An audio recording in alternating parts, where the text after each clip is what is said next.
Hello and welcome back to the Electronic Intifada's live stream for Wednesday, June 19th. Thank you for tuning in. Today is Juneteenth, a day that commemorates the ending of slavery in the United States, and we send our greetings to everyone around the world who is celebrating Eid al-Adha. I'm Nora Barrows-Friedman with my colleagues Ali Abunimah, Esawin Stanley, and Tamara Nassar. Jon Elmer is traveling today, but he has pre-recorded his segment, so we'll still have his resistance report later on in the broadcast. It's day 257 of Israel's genocide in Gaza. Coming up, we'll have a discussion with our contributor Aseel Mousa about the deepening humanitarian crisis in Gaza, and Jon Elmer will cover the latest from the fierce resistance in defense of Rafah, the complex ambush in Netzarim corridor, and Hizballah's continued escalation on the Lebanon front. We're now streaming simultaneously on Twitch, Twitter, also known as X, YouTube, of course, and Facebook. And just a reminder, Tamara has recorded a tutorial for turning on live captioning during this live stream, which you can find a link to in the description below. But first, before we go to the news, we're going to try and connect with our contributor, Abubaker Abed in Gaza. Abubaker, are you with us? Oh, you're muted. Let's see if we can. Hi. There we go. Hi. How are you, Abubaker? I am, yeah, fine. I think fine, yes. Everything is, it's not all the time fine. And there's nothing fine in Gaza. But we can't say anything. It's just, alhamdulillah. And first, I'm very happy to be back here. Very happy to talk to you again, once again. It's been absolutely, atrocious 6 weeks, but yeah, we're here again. So very delighted, very honored, and very privileged yet once again to appear on this beautiful and phenomenal live stream. It's so good to see your face, and we were all very worried about everybody, and including you, when last week when there were these attacks, especially in Nuseirat and Burej and Maghazi and in Deir al-Balah. What is the situation like now, a week later after these attacks? I know they haven't stopped, but especially in the aftermath of the massacre in Nuseirat.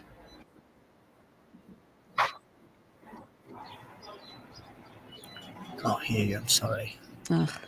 Can you just repeat the last sentence you said? What is the situation like now in the aftermath of the massacre in Nuseirat last week?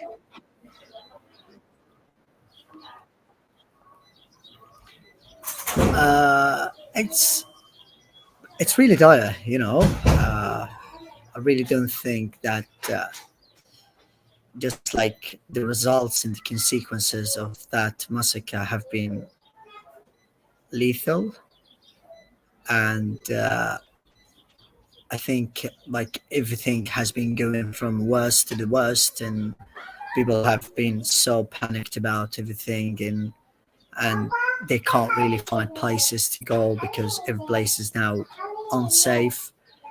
And even people who rushed to flee for Deir al-Balah, unfortunately, they're still panicked and unaware that there could be a probable military ground invasion of Deir al-Balah. So that's what people are expecting at the moment. And we saw the images last time in the massacre. The images were horrific, literally horrific. We could see the charred bodies of children, the beheaded babies, and even that women and everyone has been traumatized by this. So I think everything has been. Oh, I'm not. Can you hear me? Yes. We can hear you. We can hear you. Can you can hear me very well? Yes. Yes, we can hear you. Yeah, great. So I'm just saying that that massacre was not anticipated. It was really, really the worst day probably in everyone's life. The way the attacks were executed, and the way people were panicked and were, terrorized by those attacks, that massacre on that day, on that Saturday. So yes, the situation, the mental toll after this massacre has been truly unbearable. That you can hear like everyone just go and ask somebody and tell him what you feel what do you feel right now, or tell them what do you feel right now. They can tell you that we're dreaming of being killed every single day. So you could see that yes. There are no words to describe the ongoing atrocities that are happening and unfolding inside Gaza Strip. So it's really unimaginable. Abubaker, we're so happy to see you. Amid all this terrible news, I just can't help smiling because I'm seeing your face, and I know many people feel that way, and we're so grateful to have a connection with you. Talk to us a little bit about the general situation in terms of, I mean, we can, the massacres haven't stopped. The bombing, the killing, the shelling, that hasn't stopped, and the toll of it is just so awful. Talk to us also about the general situation in terms of availability of food, water, the situation with medical care. What's happening now near you and around you with respect to those basic necessities of life?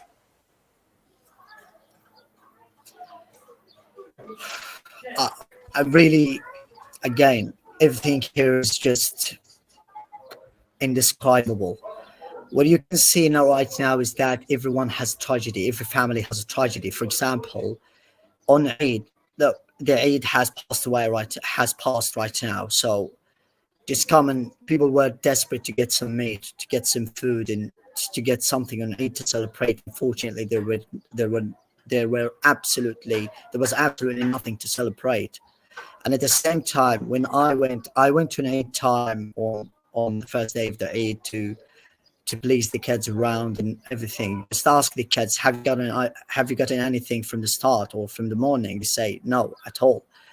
Just ask their parents the same question. Tell them that, or ask them, what are you going to feed your kids today? He will say, or they will say, we have absolutely nothing, or we have the food, but we could not afford the firewood, which is incredibly insane. So I've met people even, or families even, that they don't have the firewood, and at the same time they don't have the food, so they have nothing. I also met another family, another mom whose husband was killed by Israeli forces like quite 4 months ago. He was shot dead. She told me, Abu Bakr, if someone comes and gives us money, we will eat. If not, we will not eat. And at the same time, look at the scale of dangers and risks at the same time, because as I told you, assassinations continue to happen across the territory, particularly in Deir al-Balah. That car attack around 2 to 3 weeks ago, you can see that a 10-year-old child had to see her friend burnt alive. That is absolutely unimaginable. And at the same time, she had to see her uncle's shoulder cut off in front of her eyes. That is a 10-year-old child. We need to be aware of that. We need to be listening to those stories of those children in particular. And also with you, when we saw the level of the death toll at that attack, or at those assassinations that have been happening and have been unfolding across the territory, we are shocked and appalled to see that there were men and there were people split into pieces There were beheaded babies, men, and everything. We've been hearing very many numerous times about the life of the Israeli genocidal regime, that there are beheaded babies. We have seen that. I've seen that. So we just need to talk about, in terms of the health situation, unfortunately, health hazards loom as the starvation, as the engineered starvation continues to hit the community. We could see that not many food items haven't been allowed to enter the territory, to enter the enclave since the closure of the Rafah crossing. So people mainly depend on canned food, and this canned food has become expensive over the course of time, so people cannot afford. And also, I've been at the hospital over the last 3 days. What you can see inside is just amputees, is just mothers wailing over the bodies of their children, and also children crying in hunger. It's the same story. It's absolutely insane. And at that time, when attacks just like approached the Al-Aqsa hospital, or Al-Aqsa hospital, people get afraid, people get to rush outside and try to seek some respite of Israel's this continuous bombardment. That's what we want to tell people. And at the same time, people cannot bring a cup of clean water. And it is, in fact, when you find out that your biggest dream is a cup of clean water, this is the climax of feeling dehumanized and humiliated. So they've deprived us of everything. They've deprived us of everything, literally everything. What can you do? Electricity has been cut off, water has been cut off, food is not available, nothing is available. That is absolutely not acceptable. It's inhuman. And it's a war crime. It is really a war crime. But again, make sure that, as you said, Dr. Ali, that massacres continue to unfold and bombardment continues to rage on across the besieged enclave.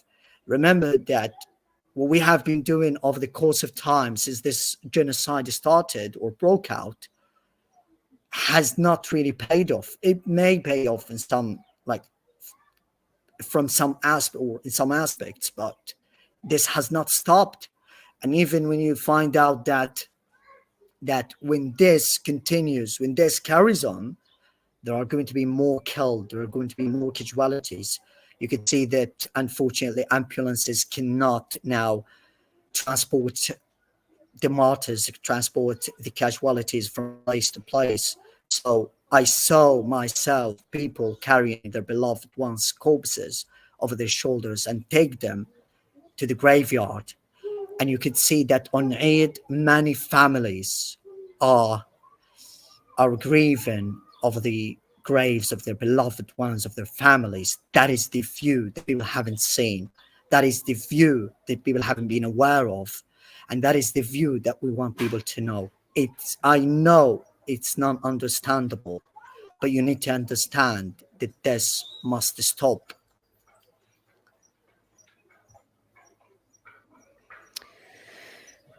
Abubaker, it's really important that people are hearing and watching what you're saying.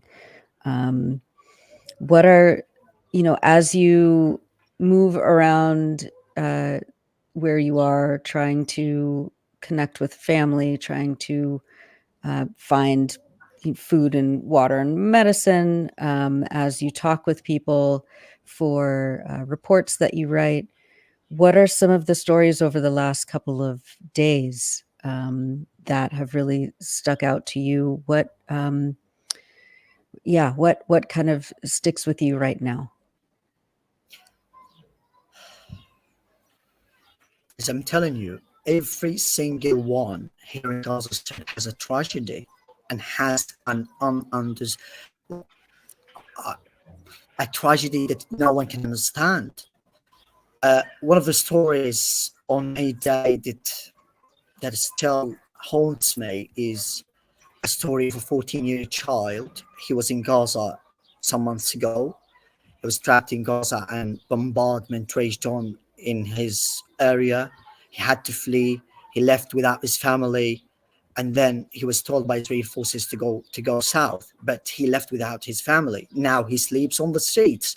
Now he doesn't have any food. I saw him on Eid day. He was upset, completely upset, and I told him, "Why are you upset?"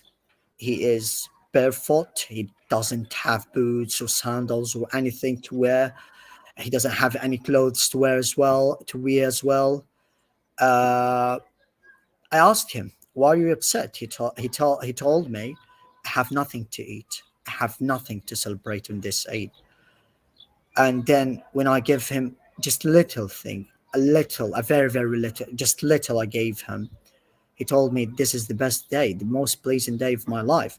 When you look at the level these, or at the trauma these children have been going through,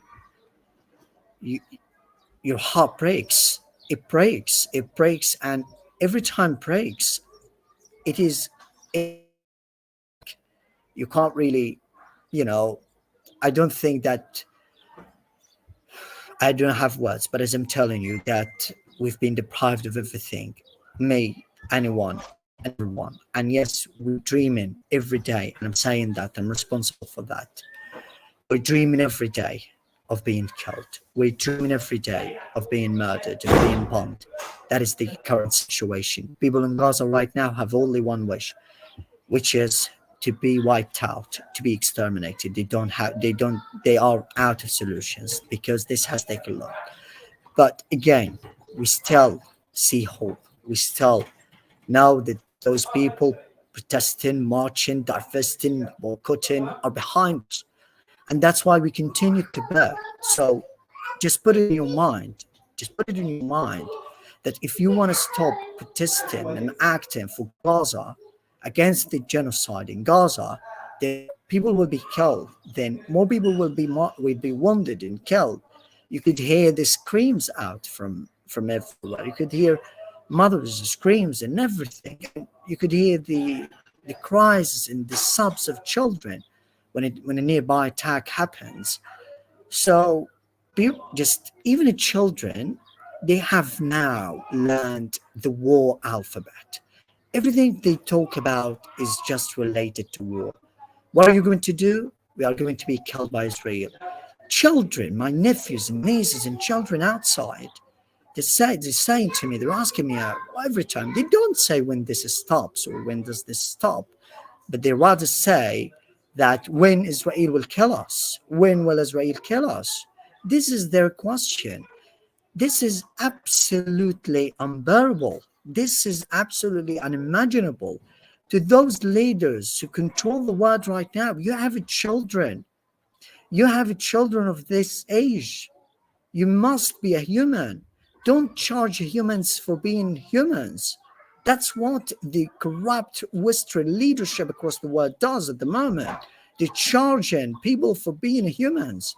It's absolutely traumatic and insane how the world is still sticking to absolutely corrupt principles and corrupt laws and regulations. It doesn't have to continue. That doesn't have to continue at all. I just met another child, 10-year-old child. She's a girl, and she told me, I'm asking her for a report. What do you feel? And she says, I feel dehumanized. And then she collapsed in tears. What could a traumatized person like me, someone who has been going through everything during this war, how can he help a child like this? What can I do? Just tell me. What can I do? This is why 257 days, until when? Just until when? My sister is pregnant. She's in her 9th month. She will give birth inside less than a week. What should I do for her? How can I please her? This is the question most of the time. When you see that she is going to give birth under Israel's bombardment, and she is very afraid, and she always has nightmares of not delivering her baby in the right status, or with his health, or with her health, or his health, she will be having a boy. Then what can you say? What can you do? It's literally indescribable. It's literally unbearable. Abubaker, you're articulating something that we can only imagine. As you say, it's indescribable, but you have done a remarkable job of describing a true nightmare, a horror that the country I'm sitting in, the United States, is responsible for. The thousands of people watching us now all over the world, many of them are sitting in countries that are responsible for this that you're going through. And I think the only thing I can say to you, Abubaker, is I appreciate your reminder that we have a duty, we have a responsibility to continue to go out and protest, to disrupt, to boycott, and to do it in spite of the efforts to silence people, to smear them, to demonize them, to censor them. This is our responsibility. We have to bear our share of the burden to end this. This wouldn't be happening to you and to all our beloved people in Gaza if it wasn't for the United States and Britain and France and Germany, and I'm sad to say many of the Arab countries who continue to be complicit in this genocide. And that's what we pledge and promise to do. And if the protests that are happening around the world are the thing that continues to give people a shred of hope and a signal that people around the world love them and care about them and want this to stop, then that alone is enough for the protest. That's enough of a reason for the protest. But we want the protest to do more. We want to stop this. And we pledge to you that we will continue to do our best. That's all we can offer. That's all we can offer. Well, really, look, as I'm telling you, it is all right in the end that sometimes we're running out of hope, because when you see your loved one in front before your eyes split into two pieces, or blood is splashed over them, then you can't really imagine that there's a fair word standing with you against what is going on. But at the same time, I'm saying it that we see you as the reflection of this hope that we have. We just have a glimmer of hope, and that is daily growing by your support. You should not just imagine us, just imagine Abu Bakr, picture it, and picture it for everyone in Gaza. We have Abu Bakr here. If we stop protesting, we have a grave on the other hand. If we stop protesting and we can't stop this, then Abu Bakr will be in that grave. That is the equation. It's a very simple one. We're not safe at all. Every place is targeted. Everyone is targeted. Why do they kill us? Because they hate Palestinians. They hate Palestinians. It's as easy as that. I have no reason why people are being killed. I have no reason why when you walk in the street you have a trauma to go out. I have no reason. I have no reason that when you even want to go out, see your family, see your beloved loved ones, see your friends, you can't really do it because you are afraid. You're too afraid. And talk about the doctors, talk about the medical staff who are tirelessly working at hospitals and everywhere around. What they are doing is absolutely the toughest job in the world. We need to talk about them. We need to praise them for what they are doing and for what they do. We need to praise other journalists for what they do, because other journalists and we are literally risking our life to tell you the truth. We are literally putting our life on the edge of death, on the edge of collapse, just to tell you the truth. We're not here for anything at all.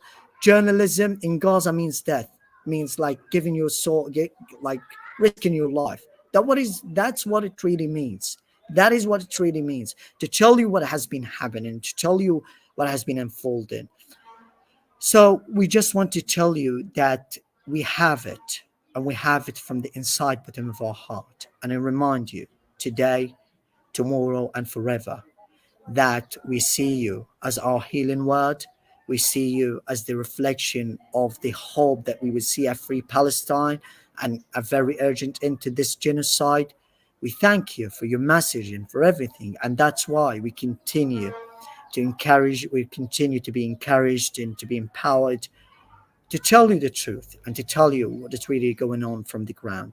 And remember that even we have been talking about it, and even amid darkness, bleakness, and somberness, and everything bad around, destruction, that still we have plants growing, like the yellow rose and the basil and the jasmine. I don't love to say jasmine, but it's jasmine.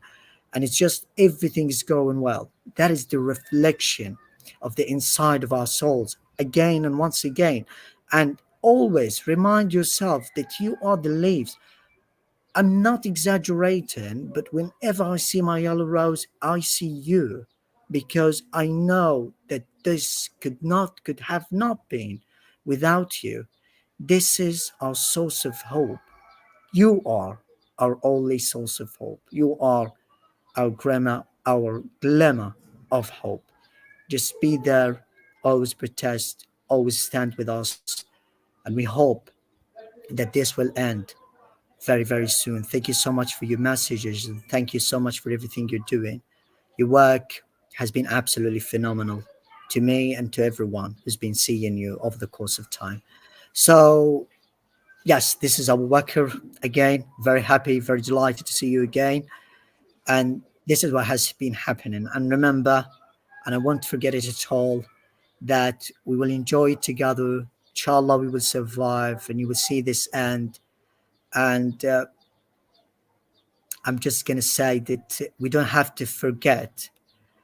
I don't have to forget to take that EI crest once again. So thank you so much. Just like this. Thank you, Abu Thank you, Bakr. dear Abubaker. And I just before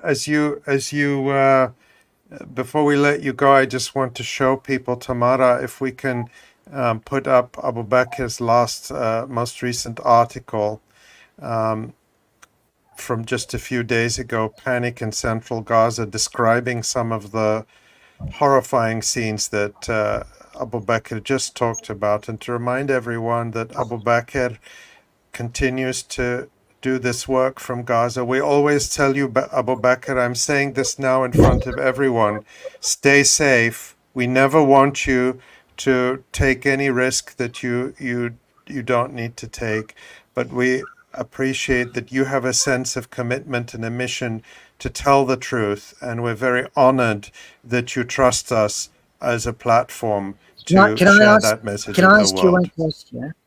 Can I just ask you a question? How is the photo? Do you find it beautiful? The photo, Yeah, really. which you took, and that's a photo that you took of the caption there is people fleeing their homes as central Gaza came under attack on Saturday. It's a great photo, but what it shows is very, very sad, and we wish that was not something we needed to show. But the photographer did a wonderful job. So it's me. That's you, yeah. You're a man of many talents, Abu Bakr. Yeah. Inshallah. Thank you so much. We really appreciate it. And please don't forget us in your prayers. Every time what we are living through is absolutely heartbreaking. Our heart breaks every day. Our heart breaks every time and every single minute. And people here are desperate for some food. And as I'm telling you, that people's biggest dream is a cup of clean water. That is absolutely a bitter and a heartbreaker reality. But we continue to bear. We continue to live because of you, because you are our hope, and you are once again our yellow roses. We see hope in you. Remember that all the time. All the best from Deir al-Balah. Bye bye. Bye, Abu Bakr. Bye, Abubaker. See you soon. Lots of love to you and to all your family. Oh, it's always so important and so hard. Yeah, Abubaker is amazing, and it's so difficult to get a connection to Gaza these days. It's never predictable. So when Abubaker says that he can come on, we just treat it as a precious opportunity. Yeah, exactly.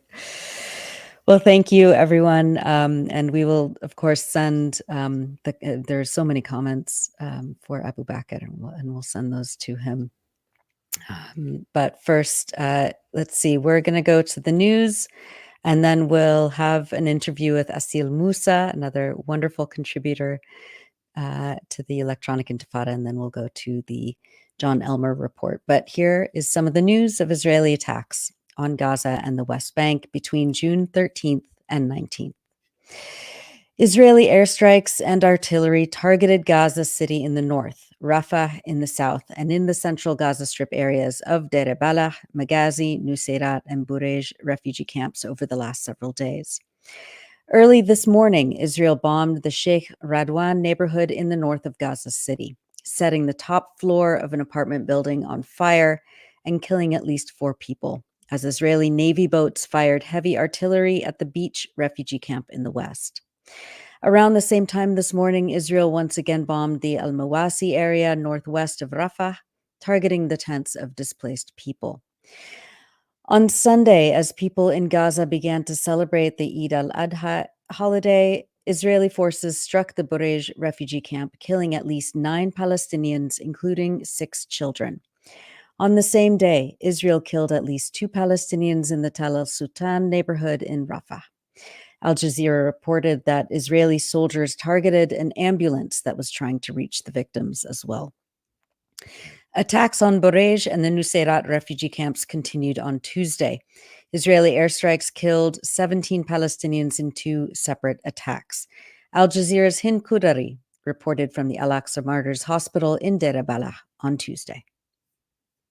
With the central area, where this area was designated as a safe zone and an evacuation zone by the Israeli forces, where more than 1 million Palestinians evacuated from Rafah in the past month. All of these Palestinians came into the middle area thinking that it was a safe zone, and they're still being targeting, where the Israeli forces targeted at least 2 houses in Nuseirat in the middle area. They all were transferred to this hospital. We're talking about dozens of Palestinians injured, but there has been no medical supplies in Al-Aqsa hospital. The hospital is packed. There's nowhere to walk and nowhere to get from a point to another, because all the patients and all the people injured are laying on the floor, to the extent that the Al-Aqsa hospital established a new emergency department, the one behind me, because the hospital has been overwhelmed with patients and injuries. And not only that, since the Rafah incursion a month ago, there has been no medical supplies entering the Gaza Strip. So the hospital is going low on medical supplies and also medical and fuel. That was Al Jazeera's Hind Kudari reporting from Deir al-Balah on Tuesday. On Tuesday as well, Israeli tanks invaded deeper into all areas of Rafah. Reuters reported that medics and rescue teams weren't able to reach victims buried in the rubble. A resident of Rafah told the news agency that, quote, Rafah is being bombed without any intervention from the world. The occupation is acting freely here. Israeli forces have taken over the Rafah crossing at the Gaza-Egypt border since May 7th, closing it completely to both people and humanitarian aid. On Monday, it was reported that Israeli soldiers destroyed and set fire to the departures hall, the only exit point for Palestinians out of Gaza. The Israeli military announced on Saturday a so-called tactical pause in its military activity in the southern areas, claiming that this was in order to increase humanitarian aid deliveries. But Philippe Lazzarini, the head of UNRWA, the UN Agency for Palestine Refugees, stated that, quote, operationally, nothing has changed in southern Gaza. He told Reuters that UNRWA received a notification from the Israeli military that there would be a pause, but that it was only in English, not in any other language, and was soon followed by the government contradicting that instruction. Israel's Prime Minister Benjamin Netanyahu called the military's plans for alleged tactical pauses, quote, unacceptable. On Sunday, Israeli airstrikes killed at least 8 Palestinians who were waiting for aid trucks in Rafah, including merchants and civil guards who have been organizing necessary security for aid distribution. Palestinian civil guards and policemen who are tasked with securing aid deliveries have been routinely targeted and killed by Israeli forces over the last 8 months. Journalist Hossam Shabat said of the attacks on civil guards, quote, "It's clear that Israeli occupation forces don't just want starvation. They want chaos and anarchy. They are targeting anyone who's trying to implement rules and regulations. All they want is bloodshed and killing." A farmer in Khan Yunis expressed his anger over the U.S. and Jordanian airdrops when his farmland and greenhouses were damaged by the falling parcels a few days ago. Without proper regulations and security coordination for humanitarian aid, these airdropped aid packages are putting people in danger in multiple ways. The farmer, Raed Al-Aqsa, said that armed gangs came to collect the parcels and that he was threatened. A farmer, this is my farm. This is my message to the world who want to help us. Please don't throw food and assistance by plane. You don't help me. You destroy my farm. Look what the amount of destruction that caused by aeroplane. This is not assistance. This is destruction. You destroyed my farm. Everything. How can I defend myself from the people who come and run to me? They wanted to kill me. They come with knife and guns to take their portion of food. This is not assistance. You want to help me? This is not the way. Change the way. Try to find another way to help me. Israel's systematic starvation policies continue apace across the Gaza Strip. UNRWA, the UN Agency for Palestine Refugees, said that, quote, "With continued restrictions to humanitarian access, people in Gaza continue to face desperate levels of hunger.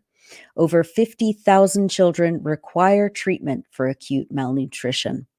The head of the World Health Organization this week stated that there have been at least 32 recorded deaths attributed to malnutrition already, including 28 children under 5 years old. He said, quote, "A significant proportion of Gaza's population is now facing catastrophic hunger and famine-like conditions. Despite reports of increased delivery of food, there is currently no evidence that those who need it most are receiving sufficient quantity and quality of food." On June 14th, the director of Kamal Adwan Hospital in the northern Gaza Strip reported that they have so far documented more than 200 cases of children with multiple signs of malnutrition. And Israeli forces continue to block international aid convoys from delivering food, medical supplies, and aid to people in need.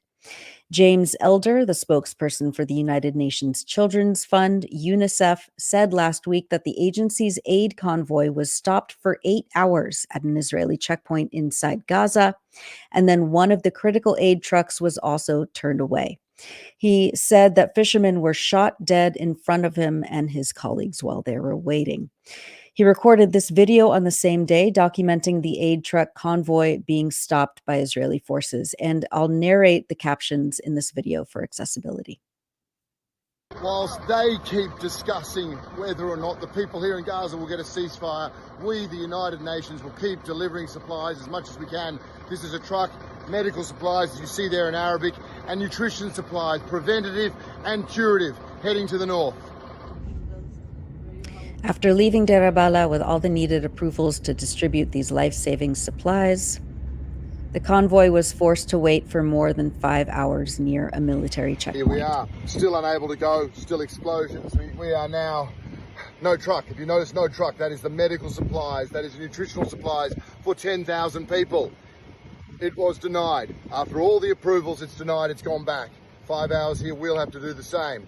10,000 people will not get those medical and nutritional supplies that they so urgently need. Another aid restriction, another aid denial. UNICEF will try again to deliver these critical supplies in the coming days.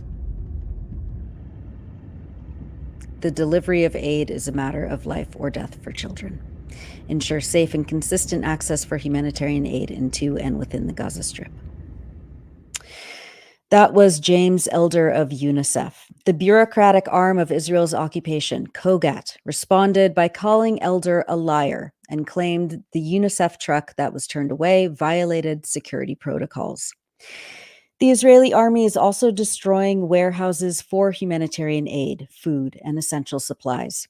Humanity and Inclusion, a US-based non-governmental organization, reported last week that the Israeli military had completely bulldozed its warehouse in Rafah, where they say nearly 200 pallets of humanitarian aid, including medical supplies, mattresses, and jerry cans for transporting fuel and water, were being stored. And the head of Refugees International, Jeremy Konindik, stated that due to Israeli attacks, the main warehouses, quote, in and around Rafah are now inaccessible or destroyed, and that other areas of Gaza have few remaining structures that are either suitable, intact, or safely accessible. He added that before the Israeli army seized the Rafah border crossing in early May, quote, aid groups and the bulk of the population were co-located in Rafah, and security there was manageable. Aid programs were much more straightforward. Now displaced people are much harder to safely reach. And he warned of the increasing risk of catastrophic hunger.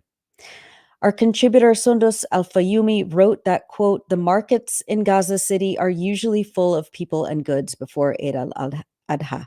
This year they lie in ruins. Sweets, clothes, and festive decorations should be abundant on Palestine Square. This year it plays host to only a few stalls offering scant merchandise.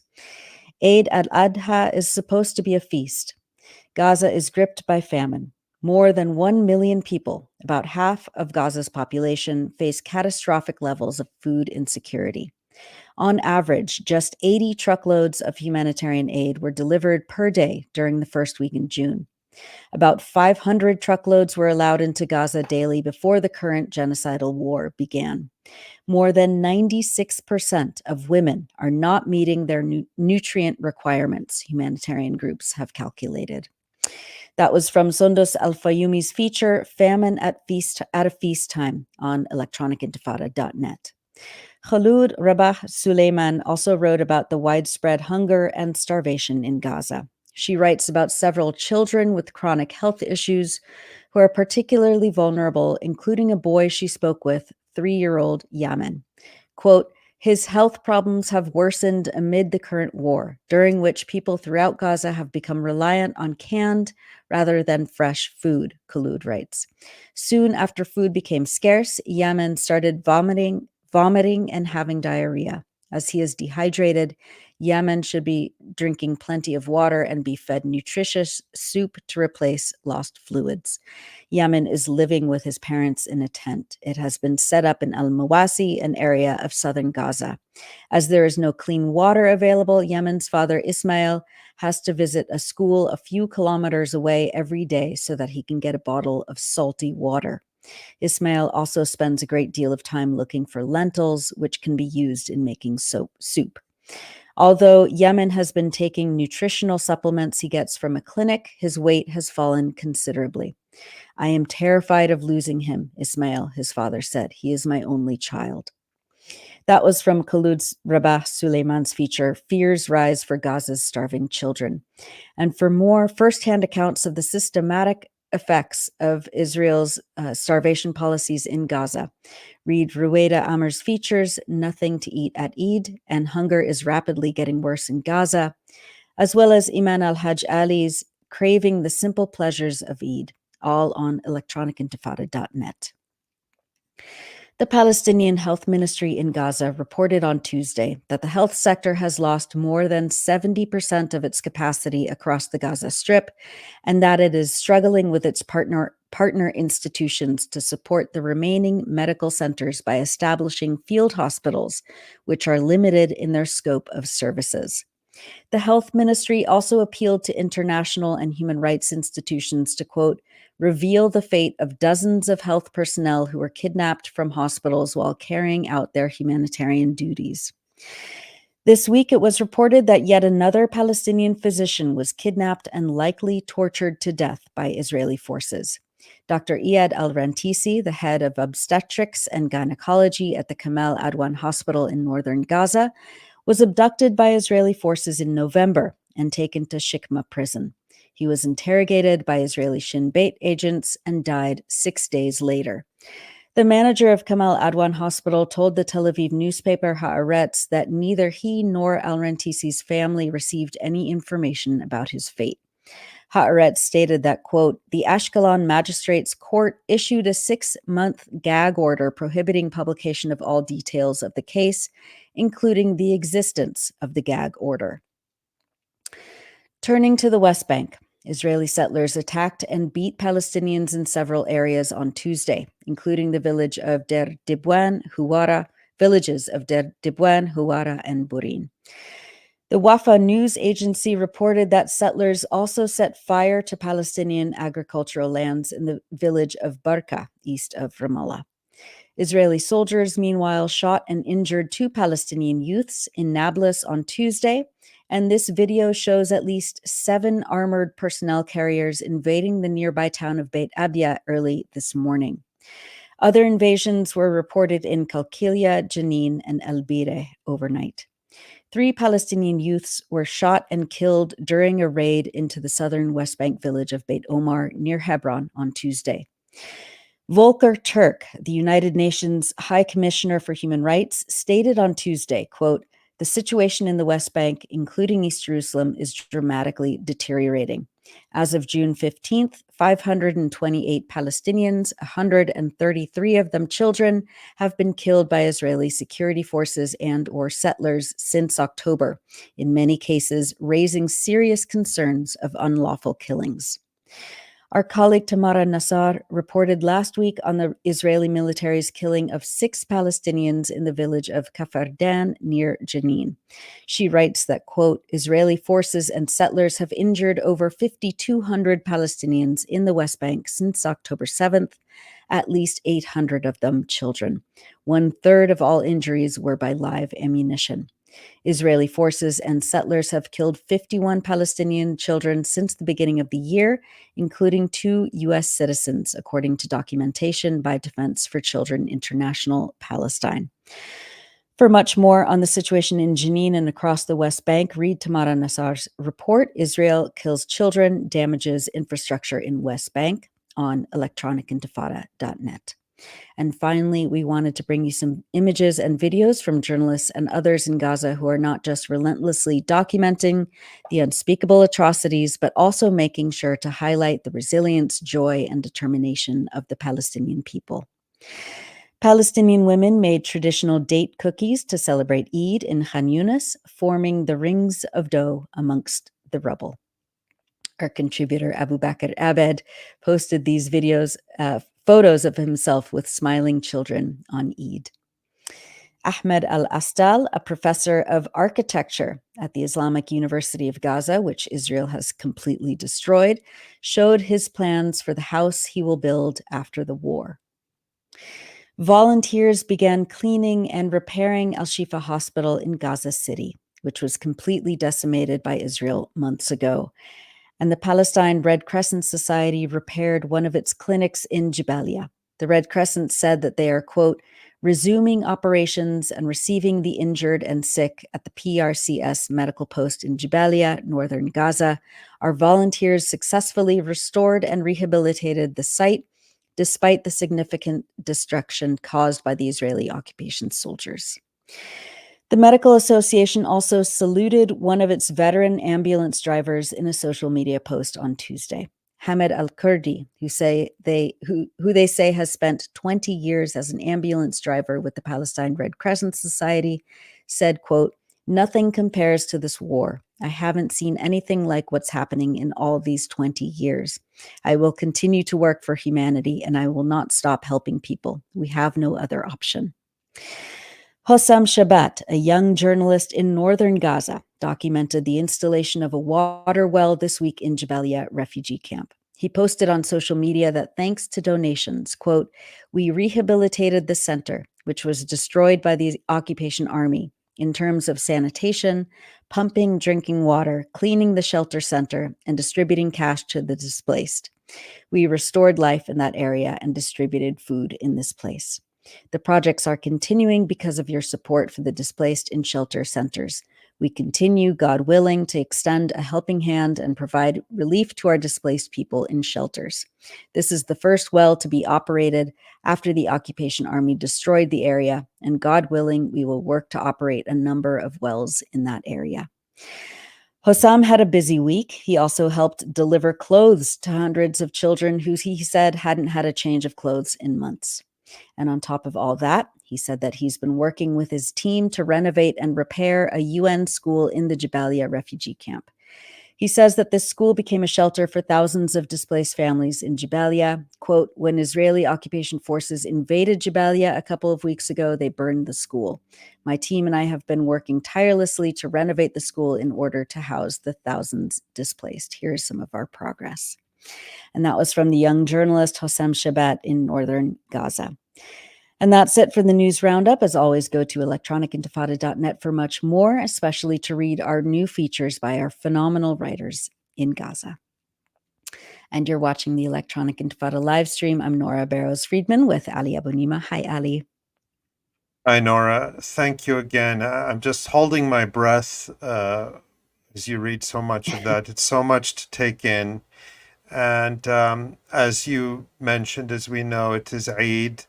And over the last few days, I've been exchanging messages on via the phone with many of our friends and contributors in Gaza, and people. You know, it's remarkable how consistent what people say is. It's very reflective of what Abubaker told us, that Eid isn't a time for celebration, really, this time as much as they want it to be. But people are really still hopeful, and they say that as long as people outside care about us, it keeps us from giving up. That's something I heard from person after person, and that really stuck with me. And I think the other image that's of so many moving and difficult images, children showing just such joy over water, the most basic thing. And you know, as Abubaker says, you can't even get a clean cup of water, so having access to water, their joy at that, you could see it on their faces. Yeah, especially in northern Gaza, which has been just completely decimated, and cut off from nearly everything. Well, I'm glad that we got to show you those images, especially of children after such another brutal week. And coming up, we'll get a full update from Jon Elmer, who will cover the latest from the fierce resistance in defense of Rafah, in the complex ambush in Netzarim, and Hizballah's continued escalation on the Lebanon front. But first, we're so pleased to have our contributor Aseel Mousa back with us again. Aseel is a phenomenal reporter and comes to us from Cairo. Aseel, welcome back to the Electronic Intifada live stream. Oh, you're muted. Hold on, we'll unmute you here. Oh, there we go. Hi, Nora and Ali. Hi. Hello, Hi, so Aseel. good to have you. Thank you for having me. Of course. Aseel, this has been a really hard couple of weeks. I mean, it's been a really hard, eternal 9 months, but especially in the last couple of weeks for you and your family. Tell us about your two cousins who were killed on June 9th in Gaza.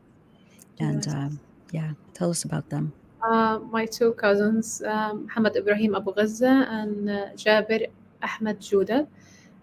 They both were killed in Nusayrat. Jabir was in his home while Muhammad was displaced in Jabir's home.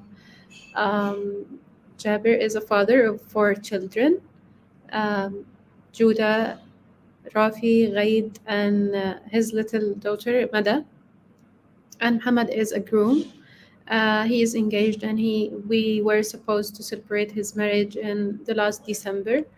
Muhammad was registering his name and his family's names with Yahala company in order to evacuate Gaza and to marry here in Egypt. But as you know, Israel just closed the Rafah crossing, and just yesterday or 2 days ago, Israel bombed the Rafah crossing. So I wonder how people will evacuate Gaza, or how they will receive food, medical supplies, or anything. The loss of my two cousins was devastating to all my family members.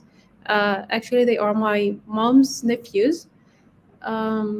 When I was talking to the martyrs' siblings, one of them told me, Aseel, don't mourn the loss of Jabir and Muhammad.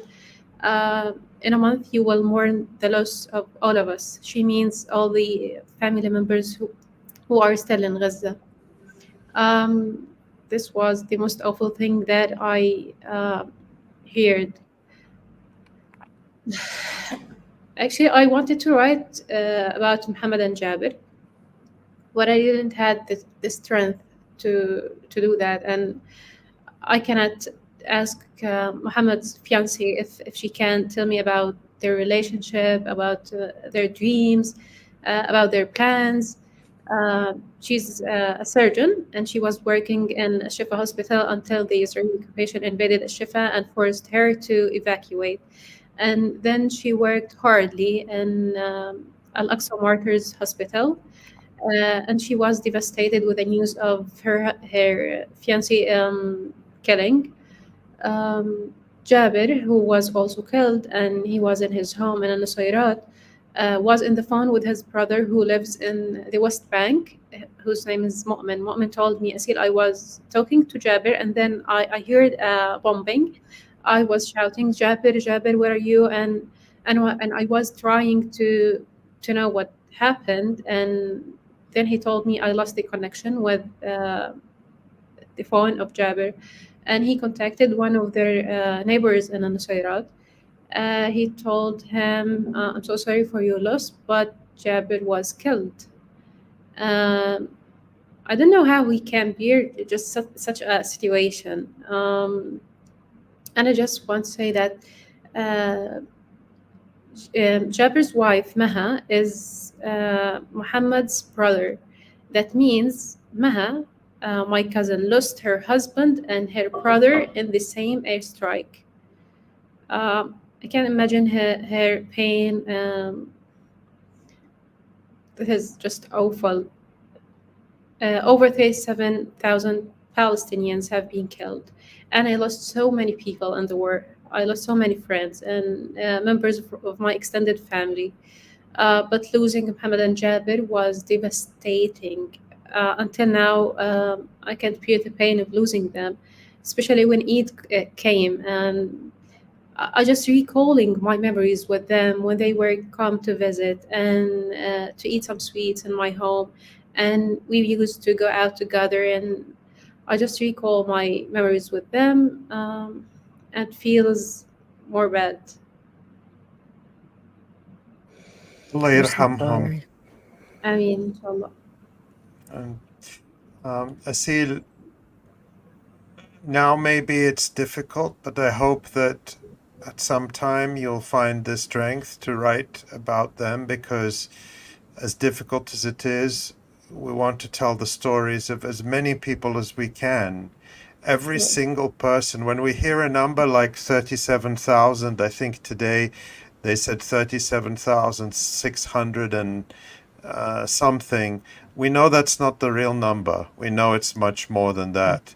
But every single person has, as Abubaker said a little while ago, everyone is going through indescribable loss and pain, and the numbers can't catch it. But we really hope that when you feel ready, you'll be able to write about them and remember them when they were alive on their best days, and let that be the lasting memory of them. Allah yarhamhum.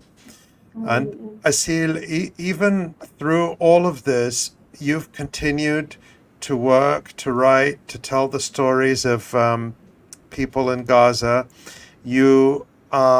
We're very lucky and honored that you write for the Electronic Intifada. You really do us an honor by letting us do that. You also write for other publications around the world. We're very proud of you. Tell us about your most recent story for the Electronic Intifada. It's about a 5-year-old boy, Nabil, who died after Israel delayed his medical treatment for leukemia. And it's a reminder that, all of these things continue. Despite the war, people don't stop having all the things that happen in life. And Nabil was diagnosed while living in a tent with his family who had been displaced from Gaza City. And he was supposed to leave through the Rafah crossing in the beginning of May. Tell us what happened to Nabil and why you decided to cover his story.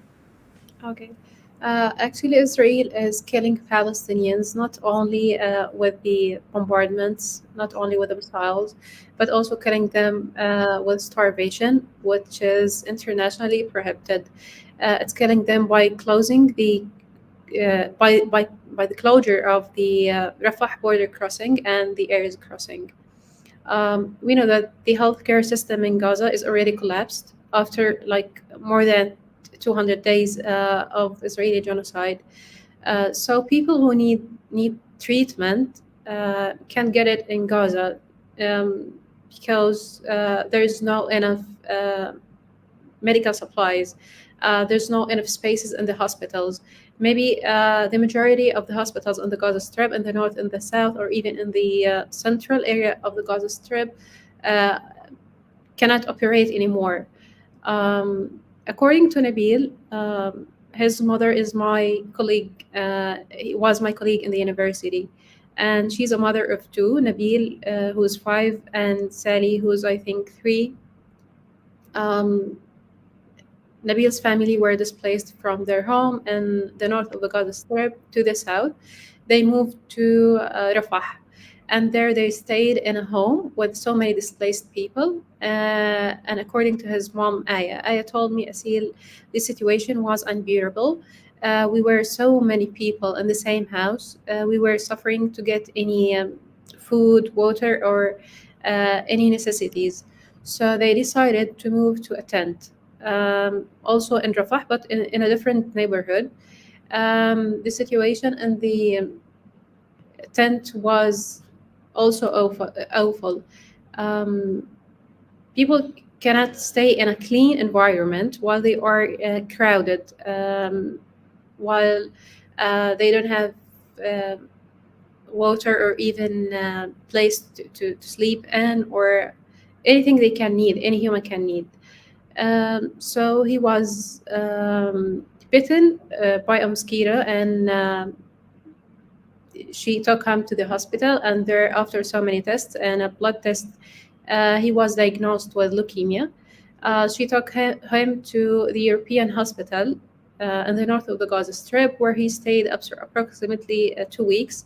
And then with the invasion of the Rafah, which was classified as a safe area by the occupation, she and her family moved again to the central Gaza Strip, specifically in Deir al-Balah city.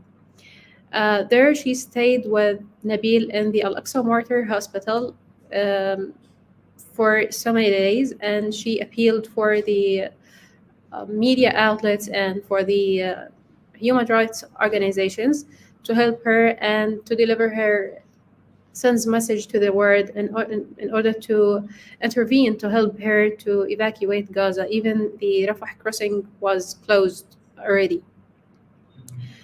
So she got a phone call from a hospital in Jerusalem. They told her that we will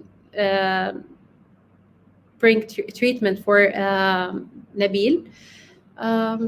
After that, when she traveled through Kerem Shalom crossing, which is controlled by Israel as well, she was terrified that the hospital may be targeted at any time, as we know that this war showed us that Israel is targeting intentionally the hospitals, the medical teams, the medical staffs, and ambulances. She was terrified that she may lose her life, and just to add this information, she's also pregnant. She was afraid of herself, her children, and even the baby in her womb. When she arrived there, she was told by the doctors that her son Nabil was infected with leukemia. He was diagnosed with leukemia, and his health condition is deteriorating. And after only one chemotherapy session, he was died, not killed. And this is Nabil's story. It's one of thousands of stories of the Palestinian people. I wrote this story as I know that over 10,000 Palestinians diagnosed with cancer cannot have access to treatment. Even after the genocide, before the genocide and before 7th of October, cancer patients were struggling to get exit permits, to get treatment in the West Bank. So many of them were killed waiting for the exit permits to get treatment from the West Bank or the Jerusalem hospitals.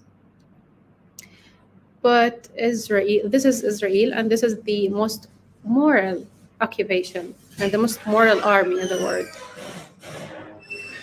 Aseel, it's just unimaginable. And, and as you said before the genocide, there was 17 years of blockade of essential medications, of anesthesia, of cancer medications, medical supplies. And to think that, and now there's hardly any diagnostic tools left because Israel has destroyed the hospitals and the clinics. It's just unimaginable. What are you hearing from your sources, from your friends, from your family, medical professionals in terms of the health situation, especially in these camps for displaced people? We're hearing a lot about the spread of disease. Of course, Israel is continuing to block food, medicines, and basic supplies from entering Gaza, even though they lie and they claim that all of this aid is going in. What are you hearing about the health situation in these camps? Actually, the situation in Gaza is getting worse and worse by time. Israel blocks the entry of any assistance, food, or even medicines, or any necessities for the people on the Gaza Strip. So when I talk to my friends or my family members on the Gaza Strip, they all say we have nothing to eat. They rely on canned food. Even the medicine they need, they can't find it in the pharmacies. I was on phone with my cousins in Al-Maghazi refugee camp who were displaced to Rafah. And then they were displaced again to another home in Al-Maghazi because their home was also bombed. I was talking to them in Eid, and I was asking them about their situation and if they have food or anything to eat. They said, we all rely on the canned food. We don't have even the milk for the babies. I'm not sure what violation doesn't Israel make in Gaza. It's committed all types of violations in Gaza through its genocide. And according to hospitals, when Israel bombed the house of my cousin and two of them were killed, another young girl was wounded, and she's now in Al-Aqsa Martyr Hospital. And I managed to contact her mom. She said the situation in Al-Aqsa Martyr is indescribable.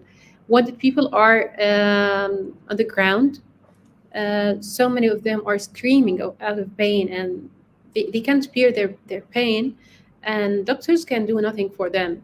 Even though I'm saying that the doctors in Gaza are heroes, that they can work under such circumstances. They are leaving their family members, they are leaving their homes to stay in the hospitals, which are now the main target for Israel. So the healthcare system is collapsing more and more in Gaza. Yeah. Thanks for that. especially in the north of Gaza, where we've seen all of starvation just accelerate. What are you hearing about the north of Gaza right now? The quantities of food that is still available in the north is very limited, and these very limited quantities are in very high prices.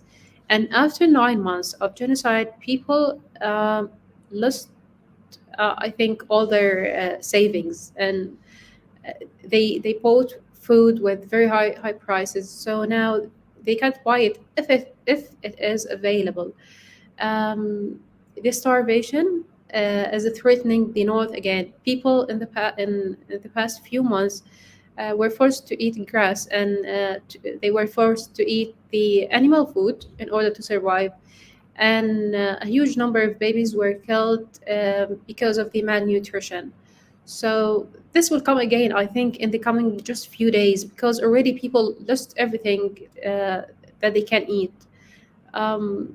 And also in Eid, especially, people in Gaza used to make some special Palestinian desserts such as 𝐤𝐿 and 𝐄𝐿. One of my friends told me, Aseel, we tried to make 𝐤𝐿 and 𝐄𝐿, but we have nothing in our home. We have nothing to prepare such desserts and to celebrate Eid.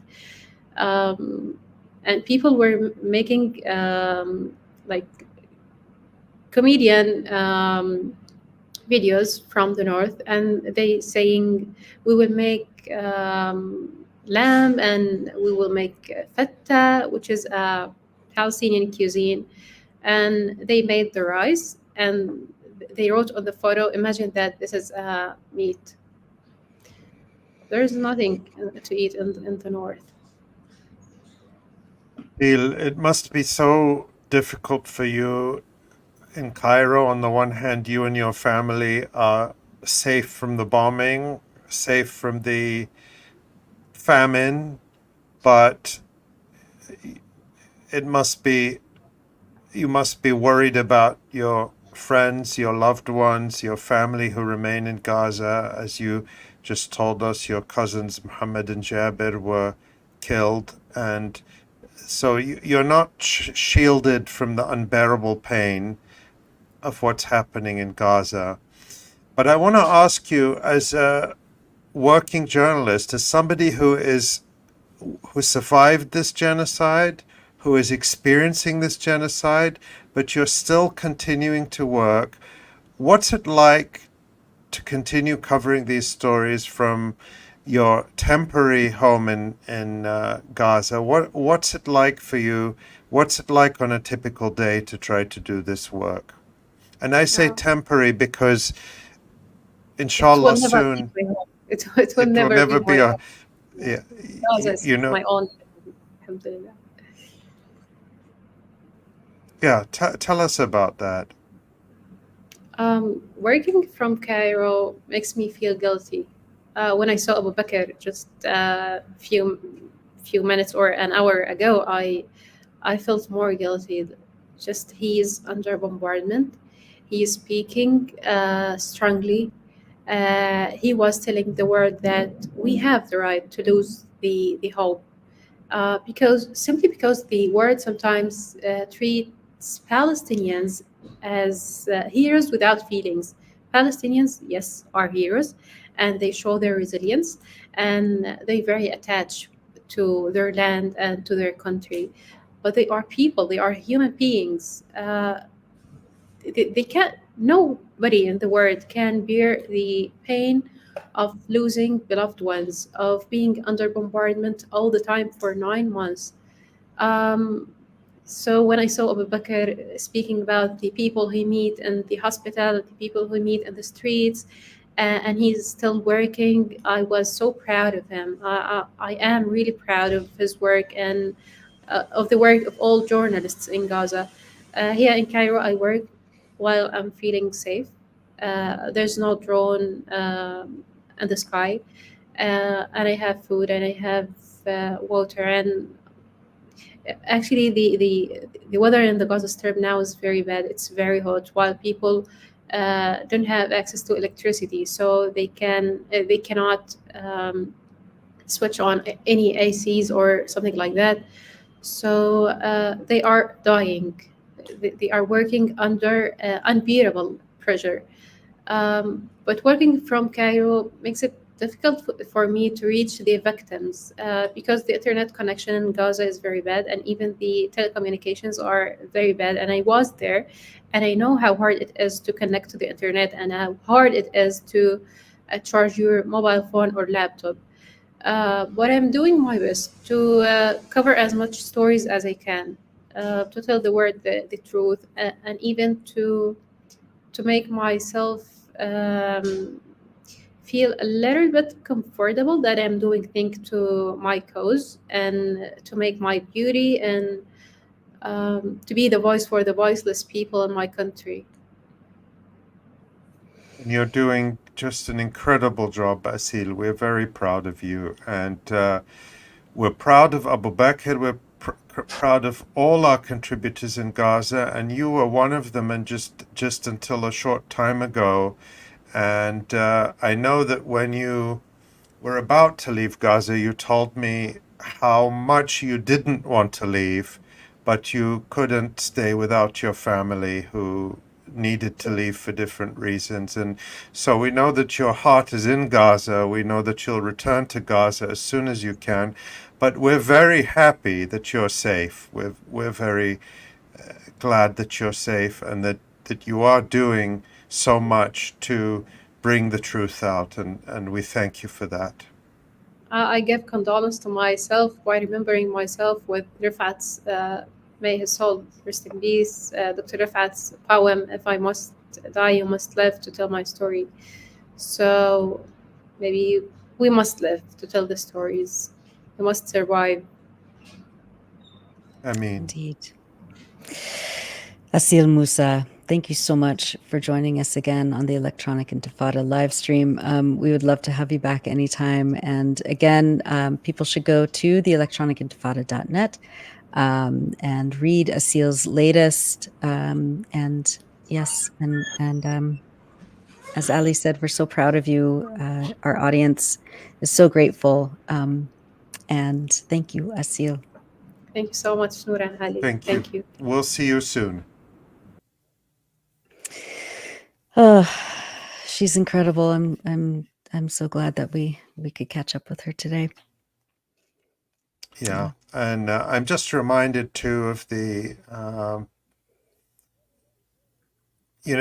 I think back to the beginning of this genocide, the first days when Yoav Gallant, the Israeli so-called defense minister, said, "We're cutting off the food, we're cutting off the water, we're cutting off the medicine to those human animals, They announced right up front their intention. And then the warnings came and said, well, people's resources will take them for a while.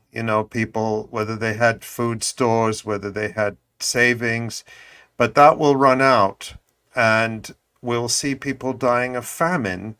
And that's what's happening now. It's not, oh, this is going to happen. That's the reality now. We're in the famine and starvation phase of this genocide. Famine, disease, starvation are far more effective, efficient killers than bombs. Remember, the bombs are expensive. They have to come from the US. They're less visible killers. They're less horrific in terms of the what people see, and on passing by on the little screen on your phone, looking at the picture scrolling by. But they're effective, efficient killers. And as you told us in the newscast, Nora, the UN agencies on the ground keep saying that whatever announcement Israel makes, the reality is the same. The food, the medicine, the supplies are not getting in anything close to the quantities they have to.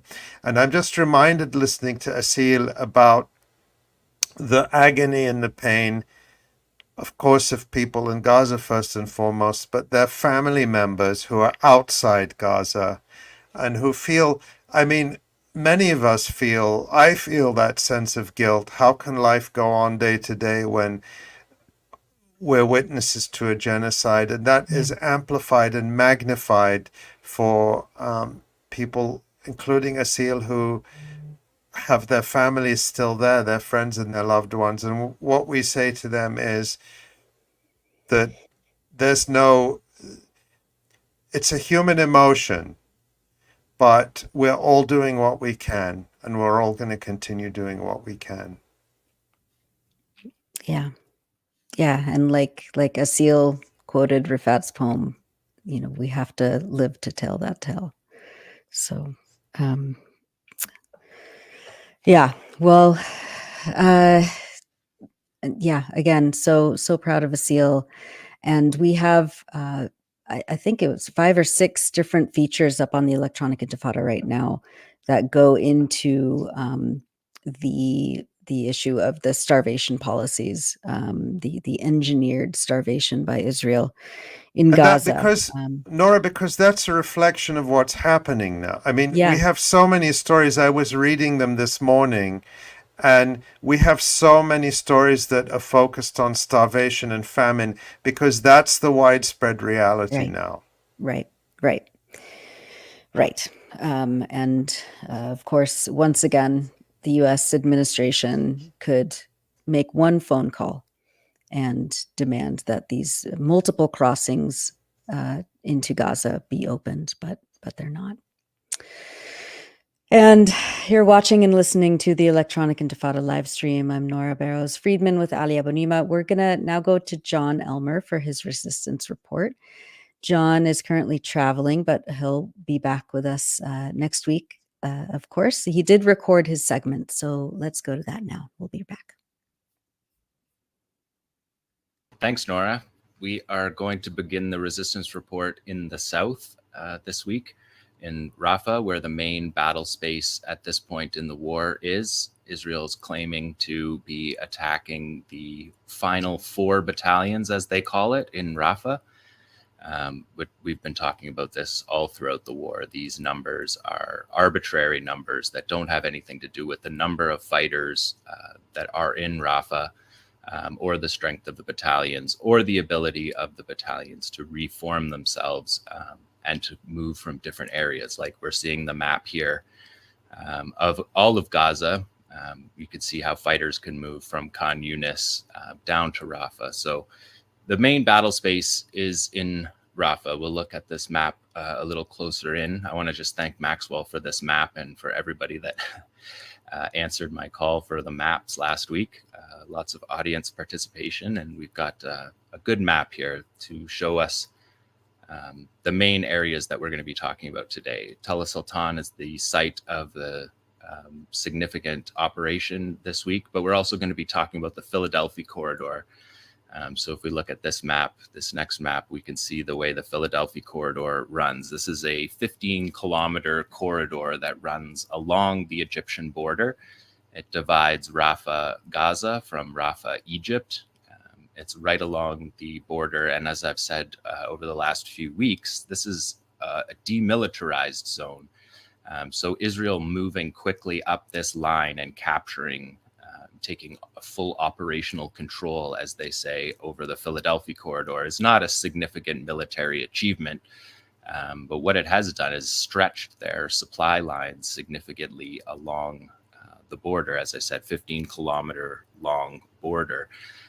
And they created this border.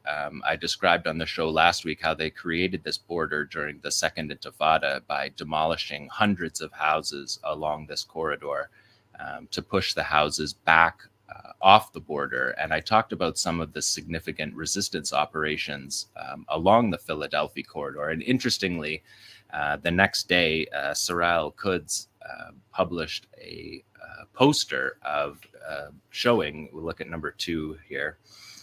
This poster from, this poster says this 20 years later, your soldiers are still searching for their remains in the sands. So this is the result of an operation in May 2004 that targeted an Israeli troop carrier, and the soldiers' very high-profile scene that you're seeing here, that all Palestinians know. This is one of the very symbolic moments of the Second Intifada, when these Israeli soldiers are crawling along the Philadelphia corridor, literally looking for the remains of the soldiers that were in the troop carrier that was blown up.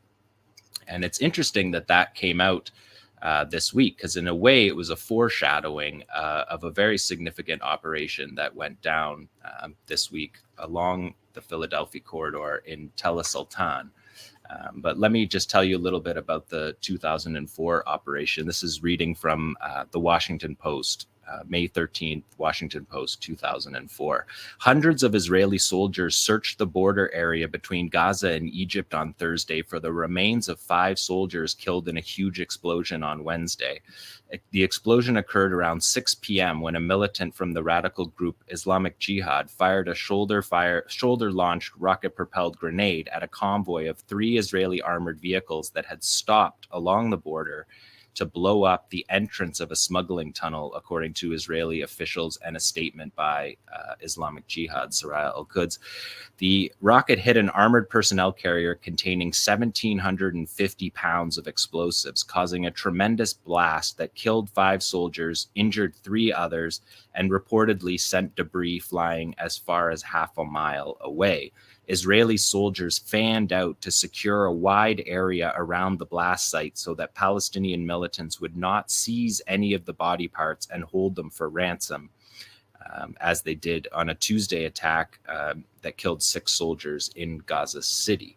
So that's from the 2004, the newspaper report in 2004. And we see the photo here from that report. And this photo is very symbolic. As I said, every Palestinian knows about this. You can see the border there. That's the Philadelphia corridor. That's the border with Egypt that you're looking at there. You can see a watchtower in the background. The Israelis would use that watchtower to shoot into the camp, and their tanks and armored vehicles would drive along the corridor that you see these soldiers crawling right now. And I lived in Rafah during this time, and it was a lot of the things that we see the drones doing today, playing sounds of crying children or playing, tormenting noises, tormenting the population. That's what these tanks and armored personnel carriers driving along the border would do. They would taunt and swear at people inside the camps. They would fire at the homes inside the camps with tracer bullets, so you could see them flying over your head and hitting the buildings. They used this corridor as a terror corridor against the population in Rafah. And so there's a long history to this particular corridor, the Philadelphia corridor. The name has no meaning. Apparently the name just came from an Israeli operation name. It's obviously often mispronounced as Philadelphia corridor, but it's the Philadelphia corridor. And you can see from the poster that Saraya al-Quds put out this week that they remember this moment. And if we look at the number 4 here, because there was an operation in Tel Sultan, with what we see there this is the Army radio, Israeli Army radio report. There's no video from this particular operation, but this is the Army radio report. And you can see down below their picture of a Namr troop carrier. This is the up-armored troop carrier that they put into service essentially because of the failures of their troop carriers in the Second Intifada. So the history is rich along this corridor. And let me just describe to you what the Israeli Army radio report said. So this was an operation that was carried out on Saturday. On Saturday, 11 Israeli soldiers were killed in separate incidents along the corridor, and 8 were killed in this one particular strike on this Namr troop carrier. The IDF says that the APC, the armored personnel carrier, was hit while traveling on the axis in the Tel Sultan neighborhood in West Rafah. The APC was very badly damaged, and the explosion was very powerful. It killed everybody on board. The event occurred at 5 p.m. The convoy in which the APC was traveling was the fifth of a 6-vehicle convoy, and they had just finished an attack on the Tel Sultan neighborhood, and their fighters were going to a building where they were attempting to spend the night. The APC was hit in the exact same axis as other vehicles, the IDF says, had traveled earlier, which again this is me, not the IDF. That's again showing you the reconnaissance, intelligence, and surveillance of the Qassam brigades and the other fighting groups in this particular area. The IDF is noting that they believed that this corridor that these armored vehicles were traveling on was safe because they had previously traveled on it in the same day.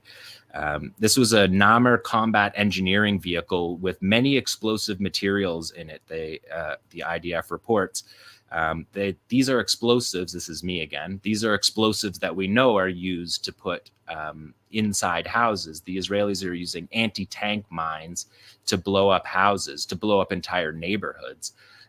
We've seen them do that because it's basically a cost-effective way of destroying the neighborhoods. The aerial bombardment, the fighter jets are more expensive. The weaponry is more expensive from the jets. And so the Israelis have been cutting corners by wiring anti-tank mines into these buildings and blowing them up. And so we saw this happen again in the middle camps back a few months ago when 21 soldiers were killed in a Yasin strike. A shoulder-fired, rocket-propelled grenade fired at a building that was full of Israeli soldiers who, and their mines that they were using to lay mines in the Maghazi refugee camp. So they're doing the same kind of thing here in Rafah. And again, because of that, they are targeted. They're hit with a Yasin up close, the trophy active protection system, the countermeasure that the tank has, which we've been covering for the last 8 months. Israel says that it's perfect and it gets every single incoming round, but we obviously know that's very far from the truth. And we have another example of it here. The IDF saying that the trophy active protection system did not engage this Yasin shooter who was firing from up close. The Palestinian fighters are getting into proximity close enough that the radar is not picking up and responding with their countermeasures in time to stop these attacks. And I've read on previous shows what it's like to be an Israeli soldier inside one of these armored vehicles when the Yasin round penetrates. And here we have just a very stark example of it. So it took them, the IDF, more than 2 hours to actually even access the site of the explosion. If we look at this next image here, the Qassam brigades showed, again, intelligence, surveillance, and reconnaissance showing, this is Qassam footage given to Al Jazeera, showing 2 IDF D9 armored bulldozers pulling the destroyed APC, the Namr troop carrier. And you can see that the Israelis have actually, it's coming into the screen here, the Israelis actually covered over the vehicle. You can see it has no tracks. The tracks have been blown off, and they have put a cover over the vehicle to hide the damage inside this vehicle. There was 8 soldiers killed, and it took them 2 days to identify the last 2 soldiers. They couldn't tell who was who in this in the aftermath of this operation. So you can see it takes 2 bulldozers to pull it, and it's pulled without tracks. And this is something that the Israelis have done with all of their armor. They don't leave the vehicle behind as trophies. They literally drag them, even though they have no tracks. They're just dragging the vehicle, the 60-ton armored vehicle, just dragging it along. We could loop this video maybe one more time and give people another chance to see it. So the Israelis at first, the Israelis continually deny the effectiveness of the Yasin 105, despite the casualty reports that they have all over. And in this situation here, these were the 22nd acknowledged casualty, 22nd killed in Rafah in 40 days of battle. The Israelis acknowledged those 8 soldiers killed on Saturday, and they always call these situations a difficult event, and people knew about this event again because of the buzz within Israel, but the military censor, because of that buzz, is sort of forced to be honest about these particular difficult situations in a way that they're less able to cover up these large events than they are the individual events along the way. And so let me just, so the Israelis after this operation the IDF called for a tactical pause throughout the course of the day. So the Israeli military said that there would be a tactical pause in military activity in areas in the southern Gaza Strip to enable humanitarian aid to be delivered to Palestinians. The IDF says the pause will take place between 8 a.m. and 7 p.m. every day along the road that leads from Kerem Shalom crossing to the Salahadin Road and northwards towards the Khan Yunis area. So they announced this tactical pause that we all heard reported on the news. The tactical pause was announced after this difficult operation in which 8 soldiers were killed in this troop carrier. And just to sort of underline the dysfunction in the Israeli military civilian apparatus right now, the defense minister, Yoav Gallant, he was quoted on Army radio. His people were quoted in Army radio saying that he didn't know. No one told him about the tactical pause. Nobody in the IDF told the government is the statement or the sources. It wasn't a statement. It was sources close to Gallant said that he hadn't heard about that. And as I said, the casualties were so significant, it took the Israelis 2 full days to identify people. And they acknowledged that in 40 days of fighting in Rafah, where they claim that they have operational control over half of Rafah, which is just absurd. Rafah is a sprawling city, and we know that they fought, for example, in Khan Yunis for more than 6 months. They fought in Khan Yunis, and now they're saying in Rafah, fighting with half as many troops, they're saying that they have half of Rafah under control in 40 days. And these kind of numbers are just nonsense, but it's important to bring to you just to give you the sense of how the Israelis are building this narrative, because they're trying to have an end game where they tick all the boxes of the military accomplishments or objectives are being reached. So they've been talking all war about the 4 battalions that were still left in Rafah. And as I said off the top, that is not a meaningful way to describe the fighting force. The battalions are different sizes. They're able to reconstitute. They're able to form, link up with battalions from Khan Yunis or from anywhere else in Gaza for that matter. The battalions aren't all the same. They aren't all identical. There's special forces battalions. There's more highly trained battalions. So it's not just something that you can check off on a list, like we have degraded 2 of the 4 battalions in Rafah. And you can see that the Israelis have paid a stiff price for this. And just to give you the casualty numbers, because they talked about it after this and they released it. And again, everything that we get in the Israeli media, we know is subjected to the Israeli military censor.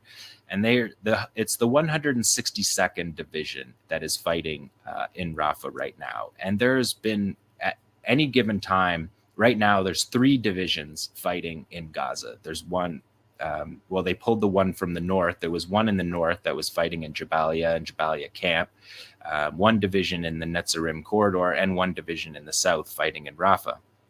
And the Israelis said yesterday in the media that the 162nd Division that has been fighting in Gaza since October 7th, that 3,800 soldiers have been wounded from that division alone. 180 have been killed in combat.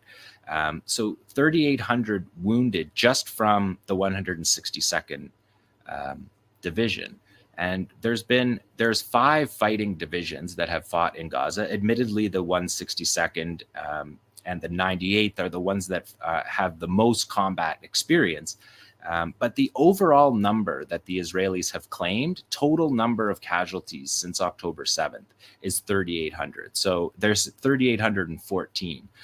So the 162nd Division is claiming 3,800 casualties just in that one division alone, which matches the overall number of claimed casualties in the IDF, which is just another one of these examples where these numbers just don't add up. Because if one division has 3,800 casualties, does that mean that the Israelis are lying about their casualties by 2, 3, or 4 times? Because there's been four divisions fighting in Gaza at the same time. In December, there was 4 divisions fighting at the same time. The Israelis used 3 divisions to attack Gaza City.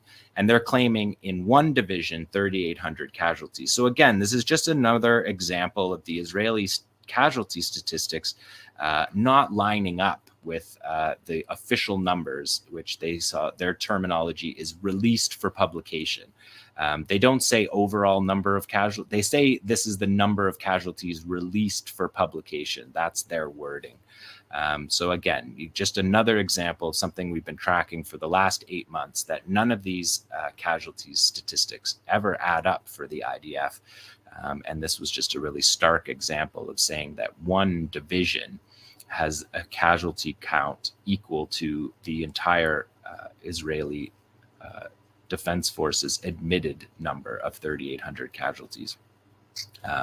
So that was an operation in Tel Sultan. That was on the weekend. I just want to show you a video here that the IDF released the other day.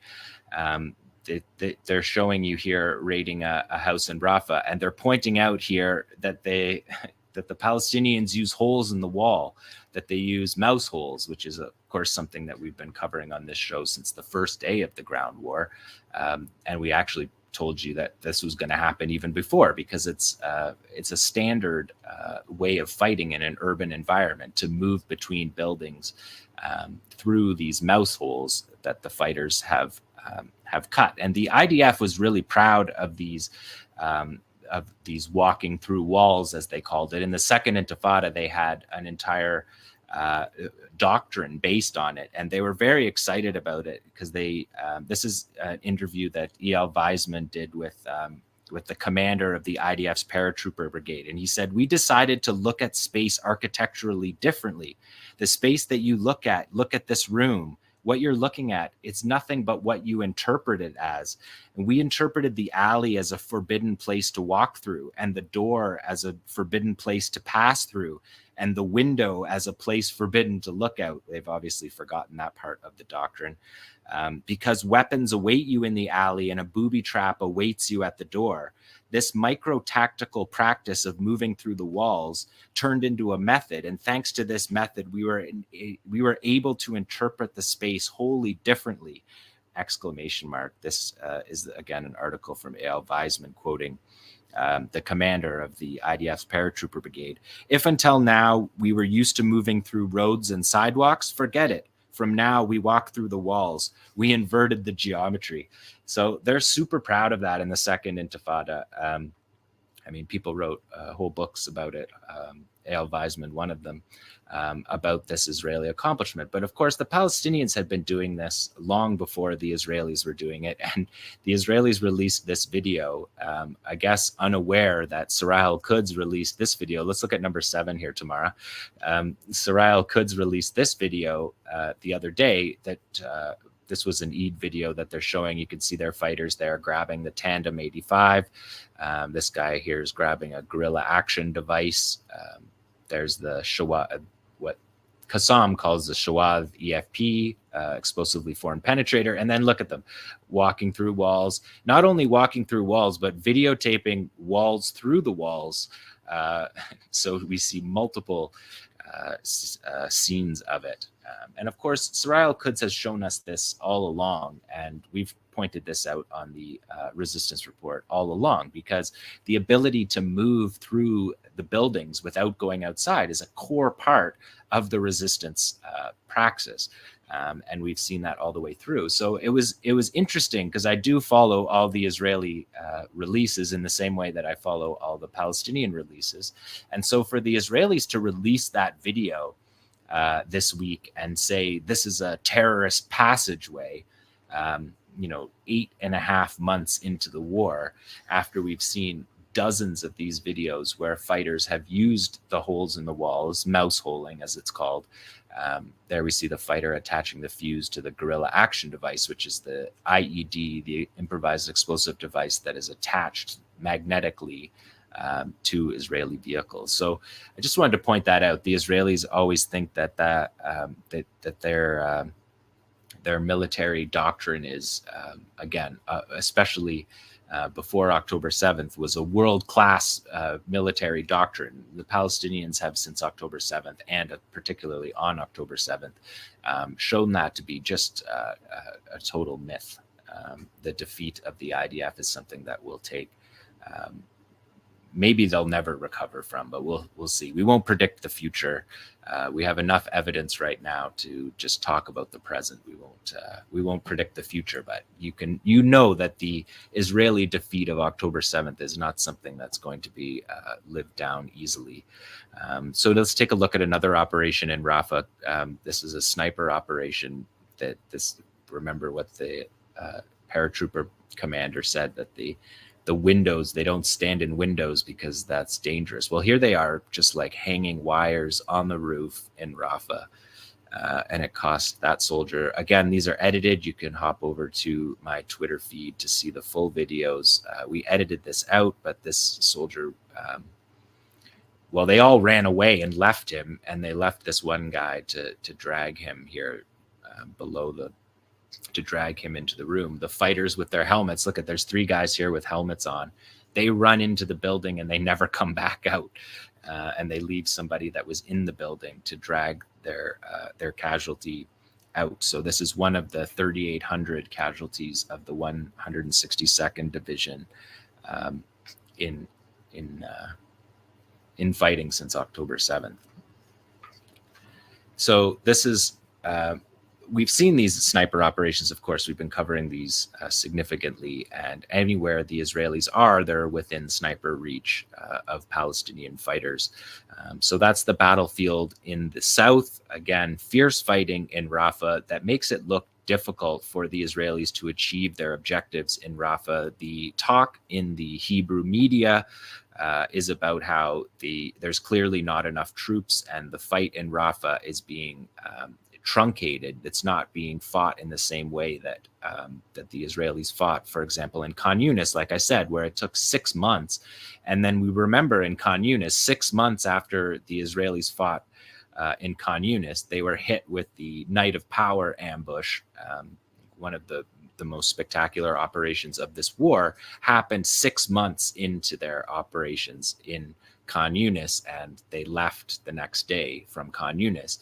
In Rafah, we see these significant, fierce fights, significant toll, 22 admitted casualties in 40 days, and following right on the heels of that loss by the Israelis on Saturday, they're announcing tactical pauses in certain areas, and they're making it as if that is a humanitarian gesture rather than the gesture of an exhausted force that doesn't have the troops to hold territory at all in Rafah, just like they haven't been able to anywhere else in Gaza. And these terms like full operational control or to degrade a battalion, these are nonsensical terms that don't have any connection to the actual battle on the ground. So that's the battle, looking at the battle in the south.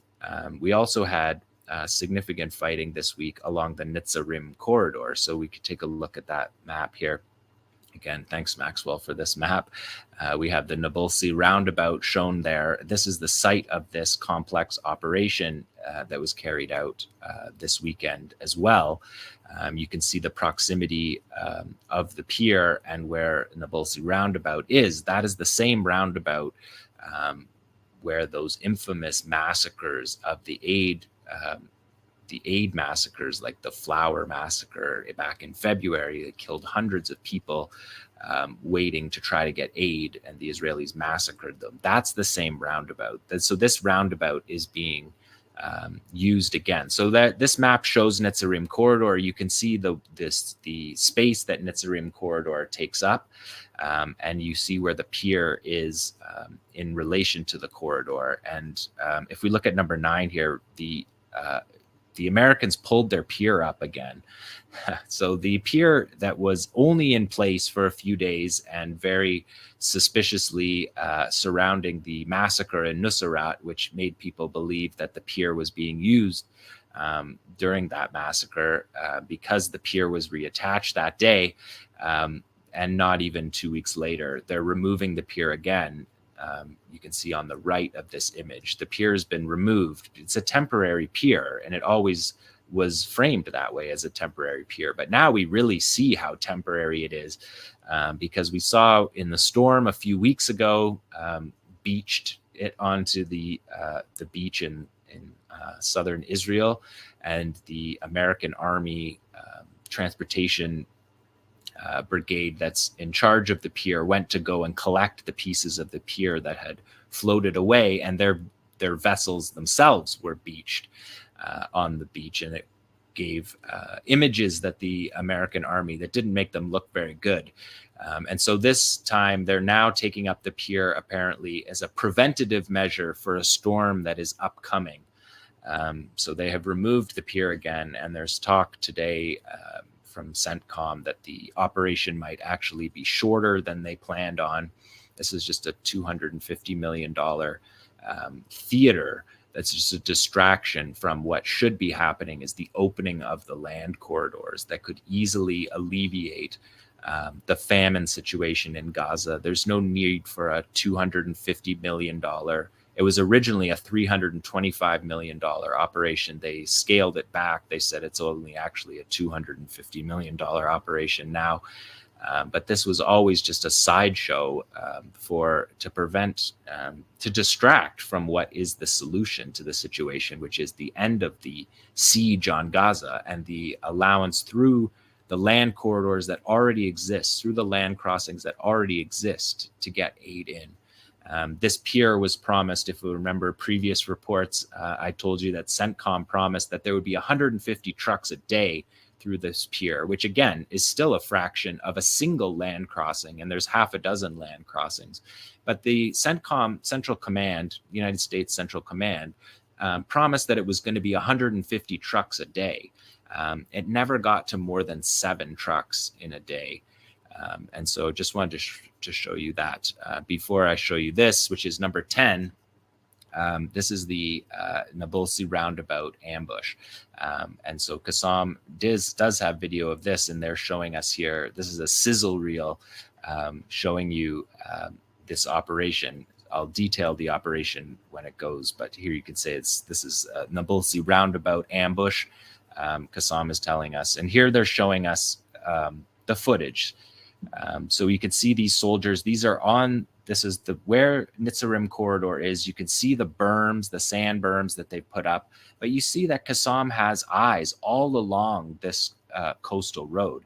And we see them digging and planting the explosives into the sand, which is something that when the Israelis tear up the road, they actually make it easier for this kind of operation to take place.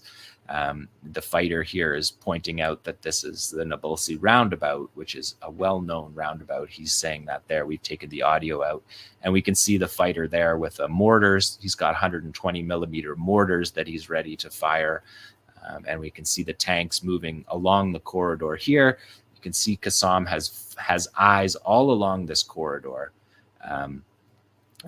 You can see there, the minefield is detonated. There was at least 1 armored vehicle blown up in this. There was 2 admitted, 2 killed, and 2 severely wounded. We can see the fighters following up this complex operation by firing mortars on the scene of the attack, but not on the rescue again, which we're going to see again. These are the mortar rounds landing. We're going to see again This is a smokescreen from the Israeli armored vehicles providing concealment for their forces. But you can see that 𝐓𝐡𝐞 has eyes on all of these vehicles showing up. The Humvees showing up, the tank showing up.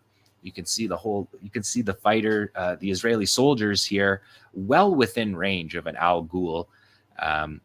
They look like they're even possibly in range of a Yassin, but they're definitely within sniper range here, and they're not being targeted. The mortars are not being fired at the evacuation of these injured troops. And you can see here, you can see stretchers here. You can see the full evacuation. Here we see the helicopter land, throwing a flare to try to throw off the surface-to-air missiles, the man-portable surface-to-air missiles that the Palestinians have. Again, those aren't being fired at these helicopters on the ground. That helicopter is well within sniper range, not being fired at. Again, we've been seeing this all throughout the war, that it's clear that the 𝐓𝐡𝐞 brigades are not targeting these medevacs on principle. And this is a quote from Abu Ubaidah that says, "We will continue to strike painful blows against the enemy wherever they may be." And on the day of this attack, Abu Ubaidah gave a text message. We can just loop through that again tomorrow and let people see that operation again. Abu Ubaidah said on the day of the operation, "Our complex and qualitative operation today is a new confirmation of the enemy's failure in the face of our resistance and painful blows to his army, and we will have more. We will continue to strike painful blows against the enemy wherever they may be." And we've seen this, these eyes on 𝐓𝐡𝐞 eyes on this waterfront and on the coastal road multiple times, because Al Jazeera has shown war crimes footage of civilians being killed along this road.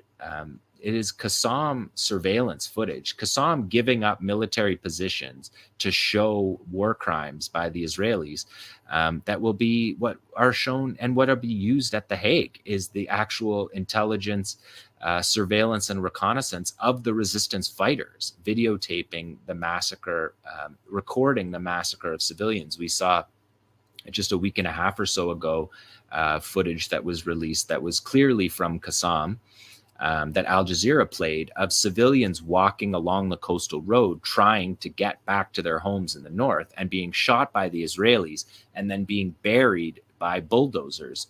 That is the area that we're looking at here. So the resistance has eyes all along this area that the Israelis believe is part of the Netzarim corridor that they believe they are safe in. And this operation shows that that is not the case. Along the Netzarim corridor, there's been, of course, dozens of operations across this corridor since the Israelis, hundreds of operations since the Israelis started to claim this corridor in November and December. We could see, again, that Netzarim corridor is a logical place for the Israelis to take. This goes back to Ariel Sharon's 5-finger plan, which was to cut the Gaza Strip into fingers using the settlements at the time to make more manageable areas for the military to control. So Netzarim corridor is always one of those corridors. So the fact that the Israelis took the corridor in this war is not surprising. There's a long history in Netzarim corridor, and we call it Netzarim corridor because it is an Israeli military position. So we use the Israeli name for it. This is along Street Number 10 for the Palestinians, called Street Number 10, and Nabulsi Roundabout is a critical junction for people in Gaza. Everybody knows the area. And this is what the Israelis have used this corridor as a way of attacking into the center of the Gaza Strip, into the heart of Gaza City, to the north, and into the middle camps in the south, as we saw them do with the Nusayrat massacre a couple of weeks ago, where it allows their fighters to, rather than for their soldiers to use the corridor to invade the center of Gaza and not have to move in from the outsides. But we can see here in this video, this pretty spectacular ambush that the Netzarim corridor is not safe for the Israelis, and this will continue to happen as long as the Israelis are in this corridor. So that's the Nabulsi roundabout ambush, a qualitative operation that happened this weekend as well. So serious losses for the Israelis this week, losses that they had to admit to because they were so well known, both the number in Rafah that were lost and the fact that there's this video clearly showing the entire operation in the Nabulsi roundabout. So, but there's more operations in the Netzarim corridor this week. Let's take a look at number 11. This is Sarai al-Quds, Islamic Jihad's armed wing. This is targeting the 99th Division of the IDF in the Netzarim corridor. Again, we see the Al-Ghul, Qassam calls it the Al-Ghul. It's a Saeed Iranian 50 cal sniper rifle, anti-materiel rifle. And we see, again, the soldiers walking through this area, believing that they're in the clear. They're actually running through the area, so they're at least more aware now than they had previously been that they're targets in this corridor. Because I've been showing on this program every single week operations in the Netzarim corridor. These are not unique operations. We've been watching sniper operations constantly along this corridor. Here. And so if we go to number 12 here, because there's also rocket artillery fire. This is the Qassam brigades in the Netzarim corridor. This is their Rajam 114 millimeter rocket artillery. This is a Qassam built weapon. There is no other Rajam 114 millimeter rocket artillery in the world. Many of Qassam's weapons are copies, are clones of already existing weapons, but this 114 millimeter round is a Qassam invention, and this is the weapons. We're seeing them here use improvised launchers. We saw them use the actual launchers on October 7th, which is one of the ways that they were able to launch as many rockets on the morning of October 7th as they did, was because of this system here that we're seeing. And we can see the fighter using an angle finder. They're not just putting that on the side of the hill. They're measuring, they're using an angle finder to get the proper trajectory of the weapon. You can see him using the rocks here and behind to stabilize. So it looks slapdash, maybe what you're looking at here, but it's actually not. And these improvised launchers actually vex the counter battery fire that might come after the launch, which is something that the Israelis talked about in the 2006 war as well, because Hizballah used improvised launchers in that war too. So we see the fighter here. And in this video, there's audio in this video that you can see on my Twitter as well. The fighter is giving salutes to his people, and we can see there, this is their rocket launcher controller, their controller, where they set the time and set the launch time for each individual rocket. And so these rockets that we're seeing here, the Israelis say this is among the 14,000 rockets and mortars fired on Israel since October 7th. And just to give you a sense, Palestinian fighters from 2001, when the rocket program first got off the ground, pardon the pun, when it first begun in 2001, from 2001 to October 7th, 2023, there was 8,000 rockets fired from Gaza. In this war alone, there's 14,000 rockets, and there's 5,000 more from Lebanon. So 19,000 rockets on the Israelis during this operation. And so we can see just the qualitative increase and quantitative increase. We saw the qualitative operations, and we see here with the rocket systems, still 9 months into this war, quantitatively able to still continue the fight in ways that don't appear to show degrading. These weapons look like they have been well stored. The fuses are attached on site here, and so again, even though we're looking for signs all the time, there doesn't appear to be any signs of the degrading of the rocket capability, which is again something that Israel is constantly saying that they're fighting in Gaza to stop the rocket fire, because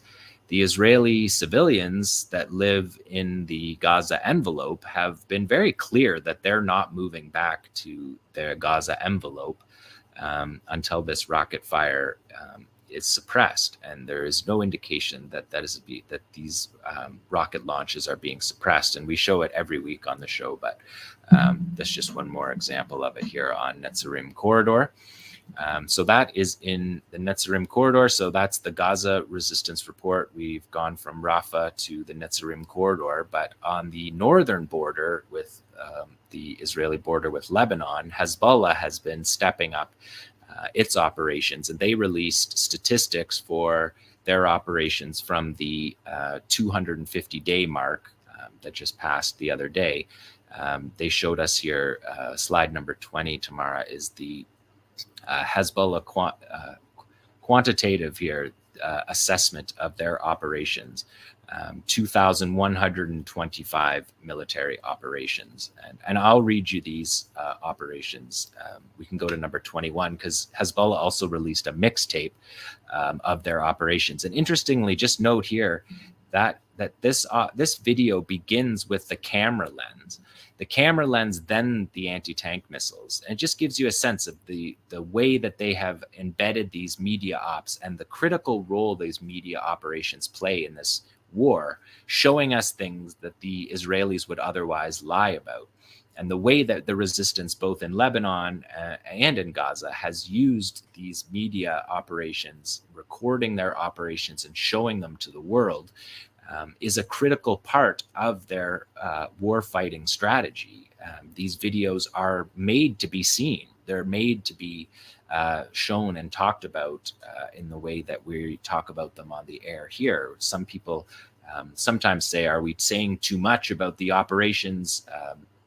Is it dangerous for the fighters? These videos are released by the fighters themselves. That is the point of these videos, is to show them and to be seen and to see these operations. And here, this is the 250-day mixtape that Hizballah released, to just give you a sense of some of these operations. So they've targeted 304 settlements, 1,373 border sites, 89 rear sites.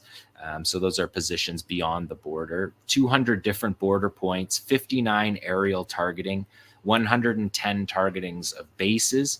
And of course, the Israelis have hundreds of thousands of people out of their northern communities in the north, just like they are in the south. The buffer zones, as we know, are inside Israel now.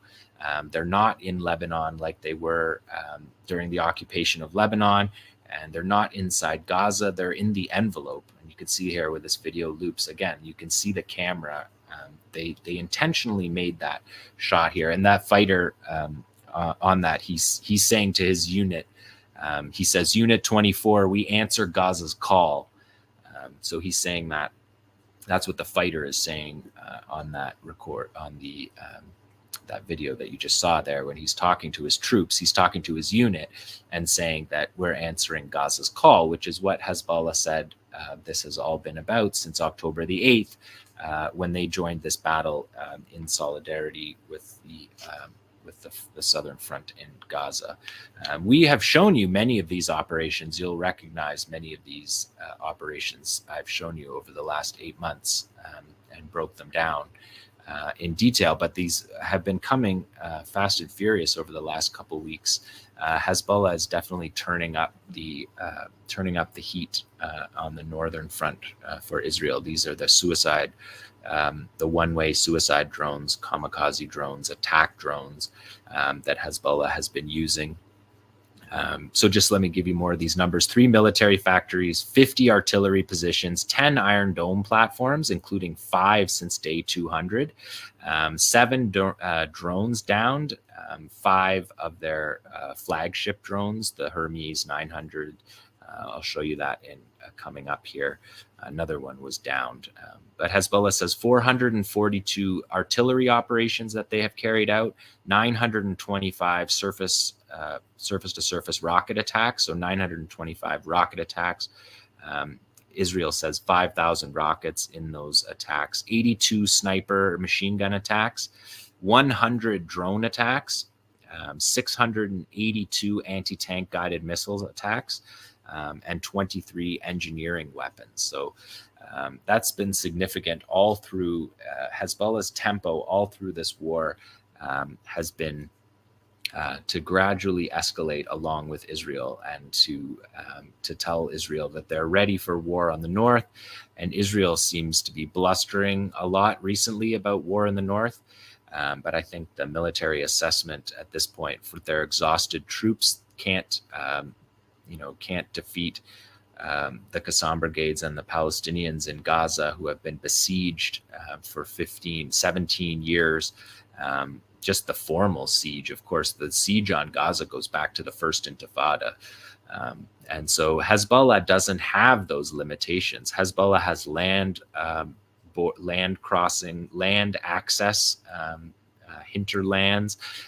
They have strategic corridors between Iran to train fighters, to import weapons. All these things that Gaza doesn't have, Hezbollah does have. And so Israel taunting or saying that they're going to fight a war against Hezbollah seems to be a strategic catastrophe waiting for Israel. Let's look at number 22, because Hezbollah has also shown us the ability to down Israel's flagship drones. This is a Hermes 900, the Elbit drone. This is a $10 million per unit drone. When they sell them to foreign countries, which they've sold hundreds to foreign countries, they end up being more like $20 million in the packages because of the pilots that come with them. The pilots are from Elbit, the corporate builder of these drones. Also staffs the pilots of the drones and trains the military how to use these drones. So when you have Elbit on a boycott, divestment, and sanctions list, which they are because of their investments from foreign countries. Many countries have banks, pension funds that are all tied into Elbit, and Elbit is having these technicians actually embedded within the military units. So you can see here another Hermes 900 down. This is the second 900 down in June alone. They've downed 3 Hermes 900s and 2 Hermes 450s. So 5 of these flagship hunter-killer drones. These are attack drones that fire munitions. These are the killer drones that the Israelis are using through Gaza that you can hear all the time. And so here you see a pretty spectacularly falling from the sky. And we took the audio out. As always, we take the audio out, but the Lebanese civilians are saying, congrats, boys, you got another one. Watching from the ground in Lebanon as these drones, these Israeli drones that terrorize the region are falling from the sky. Just very symbolic visuals that have been happening increasingly. We've reported on them from Ansar Allah too. Ansar Allah has been able to down something like half a dozen MQ-9 Reaper drones. So it seems like the Axis of Resistance has this capability now to down these flagship drones. And we're seeing it consistently. And this is on top of these, this is a surface-to-air missile. Again, Hezbollah cuts out the part where the missile hits. They're still hiding what missile is used. But we've reported on that before. It's item 358 that is likely what is being used to take down these drones. And if we look at number 23, Tamara, here, this is a Coronet strike. This is an Iranian version of the Soviet Coronet anti-tank guided missile. And we see it being used here on the border against an Israeli Humvee that's traveling along the border in Al-Manara in the upper Galilee. You can see the open-topped Humvee there. It's about to get hit by a Cornet. And the Israelis said that these two guys, they're only lightly wounded.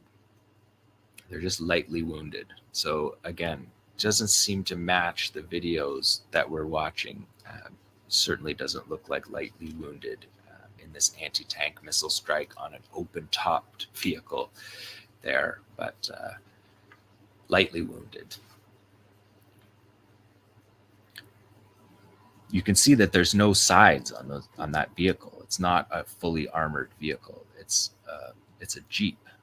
So unlikely lightly wounded in that. And then you're going to watch this tomorrow, but I'm recording this today. Hezbollah released a video of drone footage. This is pretty remarkable. They released this. This is Tuesday. They released this video. It's almost 10 minutes long.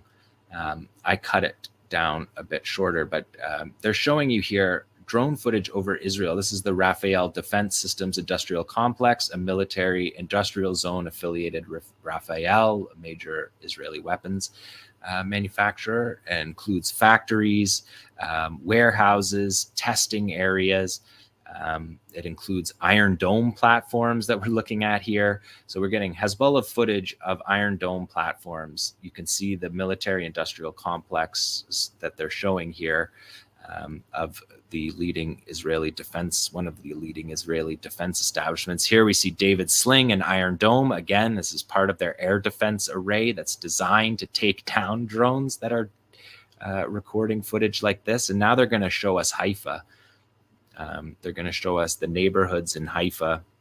They identified 260,000 people in these neighborhoods that they're flying over. This is Hezbollah drone footage flying over. It says high density urban block bordering the coast of Haifa Bay, located north of occupied, they call occupied Haifa. And again, you can see this footage, crystal clear footage of the population of 260,000 in Haifa. This is the target of a war, an open war with Hezbollah would mean. It would mean targets well within Hezbollah range, Israeli cities that haven't previously had to deal with war on the scale that the North has as well.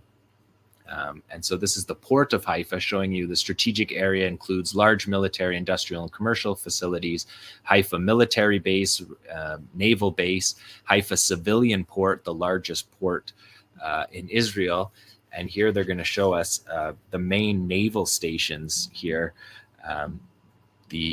Over the port of Haifa has petrochemical plants. You can see there's lots of civilian areas integrated with military areas. According to the Israelis, this is called using human shields. All their military positions here, on the shoreline, all integrated with civilian positions in this Haifa port. They're showing the submarines there, the submarine command unit. They're just flexing that they know all of these sites. Here they're showing their warships. These are Corvette class warships, the Sar warship. The Devora is a patrol boat, so they're picking out their individual military patrol boats. You can see just the boat coming in there because they're mixing their civilian and military. That's the Sar 6. That's their state-of-the-art Corvette that they get from the Germans. Here we see the Haifa electrical station, one of the largest electrical state power stations. Chemical storage here. Nasrallah's talked about these. These are fuel tanks, storage reservoirs, oil reservoirs, strategic reserves, Israel's strategic reserves.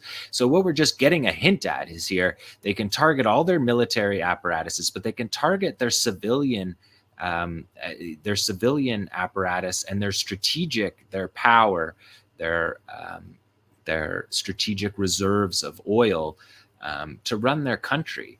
And an open war with Hezbollah from the north is something that Israelis are just not ready for. And this footage today from Hezbollah. This 9-minute video is just a really remarkable video, especially for people in Lebanon who have, for the last decades, dealt with Israeli overflights of their territory, constantly warplanes flying over and taking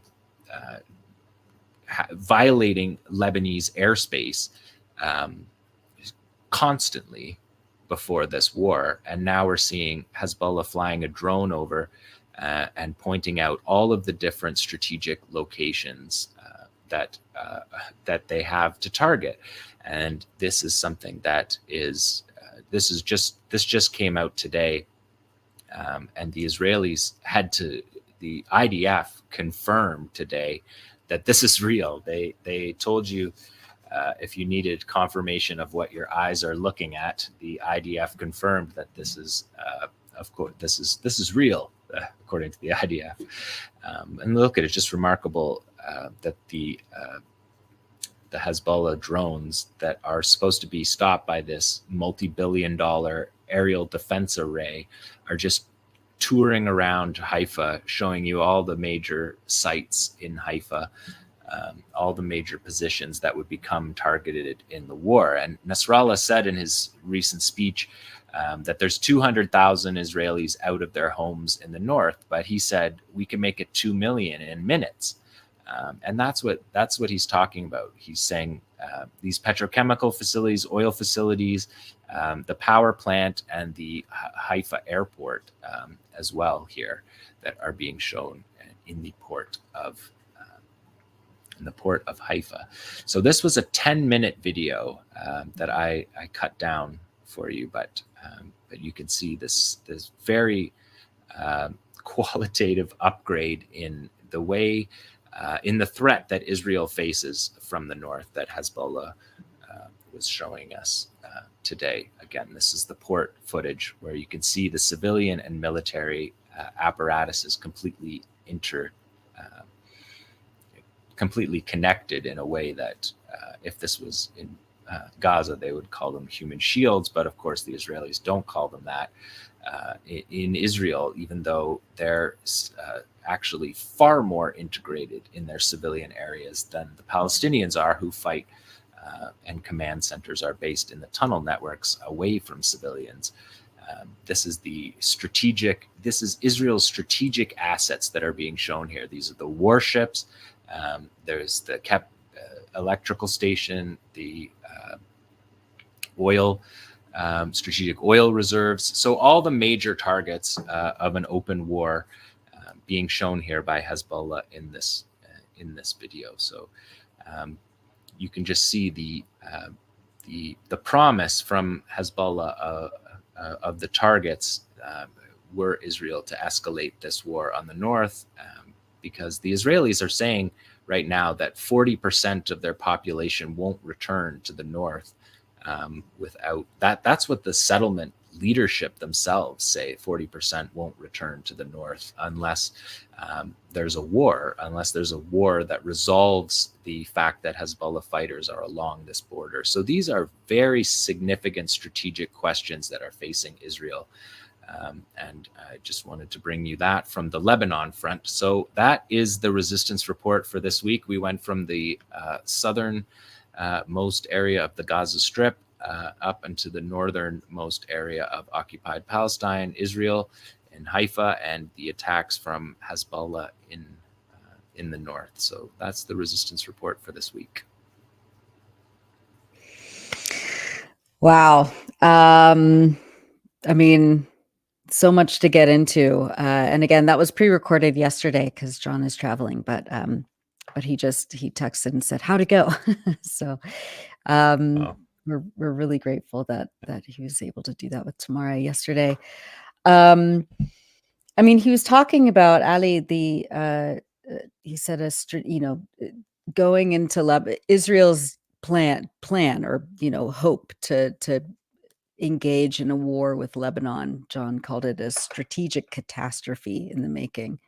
And Hassan Nasrallah, the leader of Hezbollah in Lebanon, just gave a speech right before airtime, and What did you have a chance during John's segment to read a little bit about what he talked about, what the thrust of his speech was at all? No, my eyes were glued to John's Yeah. segment. I did start, the Hassan Nasrallah speech did begin just before our live stream. I caught a bit of it, but I didn't get to, let's say, the meat of it yet. So I'll go back and listen to it. But, well, first of all, thank you, John. We miss you, but we're very glad that you were able to record that tremendous and comprehensive report. And regarding Lebanon, of course, we're watching that situation very closely. And Israel is talking itself into a catastrophe in Lebanon. What we're seeing, and, there are a number of analysts who are saying this, that Israel's whole doctrine when it comes to Lebanon was a doctrine of deterrence. In other words, in 2006, when Israel invaded Lebanon, the Israeli army was defeated. They were unable to defeat the Hizballah fighters on the ground. And in fact, they suffered severe losses. So what they did instead, it's what Israel always does, but they actually gave it a name this time, the Dahya Doctrine in 2006. They devastated large parts of Lebanon, particularly the Dahya, the southern suburb of Beirut, which is often described as a Hezbollah stronghold. Of course, Tel Aviv is never described by the media as a Zionist stronghold. Right. But they bombarded this civilian neighborhood where you have a large number of Lebanese citizens who are Shia Muslims. They tend to be generally poorer than other segments of the population. A strong base of social support for Hezbollah. And they destroyed apartment buildings, just everything. And that's the basis of Israeli deterrence, which is that if you attack us, well, we're not going to fight your soldiers, soldier to soldier. We're just going to go in and destroy your cities, kill your families, destroy schools, universities, hospitals. Exactly what we're seeing in Gaza now on an unprecedented scale. The problem is, and then over the years we've seen, it's almost every week you'll get Israeli generals rattling their sabers and saying, if Hezbollah attacks us, we will flatten Beirut. We've been seeing that in recent days and weeks as well, with even some Israeli commentators posting on social media photos, beautiful aerial photos of Beirut, gleaming city from the air, and saying this is the before picture, the after pictures will come soon. And Israeli generals openly threatening again the destruction of Lebanon. The problem is it hasn't worked. Hezbollah has not been deterred.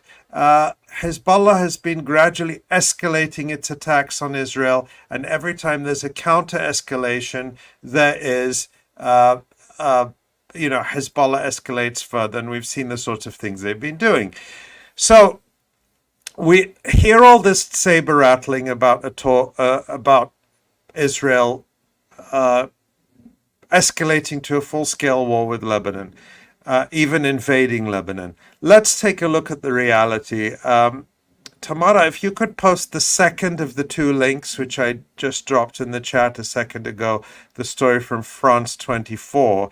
And this is a story that, you can find this in it's in the Israeli press as well, but I picked the France 24 just because of convenience. But it says the Israeli army in urgent need of troops amid rising casualties in Gaza. And you can see that this is actually a story dateline today. So this is breaking news. And what does it say? It's citing the Israeli army chief Herzi Halevi saying that the army is facing troop shortages amid rising casualties in the war against Hamas in Gaza, but they're also facing difficulty enlisting more troops because of opposition to the war. I don't know if that's opposite. It's not opposition to the war in any principle. I think it's just nobody wants to join up and go and face the fierce resistance in Gaza that they're seeing, just like the rest of us. And you can see the story there says the army is exhausted. Quote, the IDF is totally exhausted after more than 8 months of war, said Aharon Bregman, a political scientist and specialist in the Israeli-Palestinian conflict at King's College London. Quote, the IDF command and the defense minister too are desperate for a break to regroup. Then it goes on to say the Israeli army does not officially comment on the state of fatigue of its troops, but signs are clear. Quote, we are seeing examples of sooner than expected rotation of brigades and battalions, said Stephen Wagner, historian and lecturer in international security at Brunel University in London. In other words, the soldiers need more frequent breaks. And then it goes on to say that the Israeli army is basically too small to fight a two-front war. I mean, in fact, it's too small to fight a one-front war because it's been defeated in Gaza. But the point here is that Israel is wasn't ready to invade Lebanon and take on Hezbollah before October 7th. What's at stake now after October 7th? It's obvious to everyone that they're not able to do it. And yet they keep talking themselves into they may well talk themselves into it. Okay, so what's the alternative for Israel? The alternative is to carry out a massive, in other words, don't do any kind of ground invasion, but carry out a massive aerial bombardment campaign of the type that Israel did in 2006 and is doing now in Gaza. Well, historically speaking, Israel was able to do that while paying very little cost because Israel has total air superiority and its opponents do not have an air force. They don't have significant air defenses. Even though the resistance in Gaza has been able to even that equation out just a little bit in terms of they have rockets that can reach Tel Aviv and can reach other areas of Israel. Those rockets, frankly, are pale compared with the rocket arsenal that Hezbollah has, that we've only seen part of in these videos that Jon has shown us over the past few weeks and months, which strikes so precisely where you see out of the camera of the rocket. For example, I think it was last week we saw the rocket heading towards the Iron Dome battalion, another one heading towards the Israeli soldiers on a hill, and you literally see them running and trying to get out of the way of the rocket. My point here is that the video images that Hezbollah released yesterday just go to show they send a message to Israel. You want to bombard Lebanon? You'll certainly do a lot of damage. Probably nothing can stop Israel doing that. But don't think that you will escape unscathed. This time, the damage, the devastation will be unprecedented. And what Hezbollah is showing there is the sophistication of its intelligence, because they were showing, for example, in Haifa harbor, these Sa'ar-class missile boats at their docks. They're showing the ammonium storage tanks, power plants, also electricity stations and so on, that their target banks are loaded and ready. And so this really negates Israeli deterrence, and it creates a counter-deterrence that creates a strategic dilemma that Israel doesn't really have a way out of. So I don't know if it was a coincidence or if it was a clever messaging from Hezbollah that they released these images, this warning, just as Amos Hochstein, the American-Israeli dual envoy, was in Beirut, was in Lebanon, trying to somehow find a way to quiet the Lebanon front while allowing Israel to continue the genocide. And if Tamara, you can put up the second link, which or the first link rather, just so we get a sense of who Amos Hochstein is. He is the American envoy, the Biden administration's envoy. Previously, he worked for the Obama administration. And just reading the beginning of this Haaretz article from October 2022 by Carolina Landsman for Haaretz, she says, "What's Israeli to me? Amos Hochstein. To the Interior Ministry, he's also Israeli, a Jerusalemite. If you ask the IDF, you'll find he's simply a tank crewman, no more and no less. But here's the thing. After the army, Hochstein settled in the United States and in recent years returned to the Middle East wearing an American hat. So American, in fact, that he became impartial." And she puts the word impartial in quotes. And so you can see this is who the United States is sending to Lebanon as its honest broker, as its mediator between the resistance in Lebanon and Israel. Literally an IDF tank crewman, an Israeli-born IDF tank crewman. That's who they're sending. But what Hochstein will have found, it's a message he didn't need to go to Lebanon in order to hear. Hizballah leaders said, I suspect that Sayyid Hassan Nasrallah said it in the speech that I have yet to listen to, but he says it in almost every speech, which is that there's no separate deal you can make with Lebanon or with the resistance to quiet the front in Lebanon and to prevent the losses that Israel is suffering there. The only way to quiet that front is end the genocide in Gaza. And so this just goes to show, again, what Jon shows us from the ground is it's so important to see that, to begin to understand the politics and the so-called diplomacy that it all happens in that context. And so I just wanted to make that connection.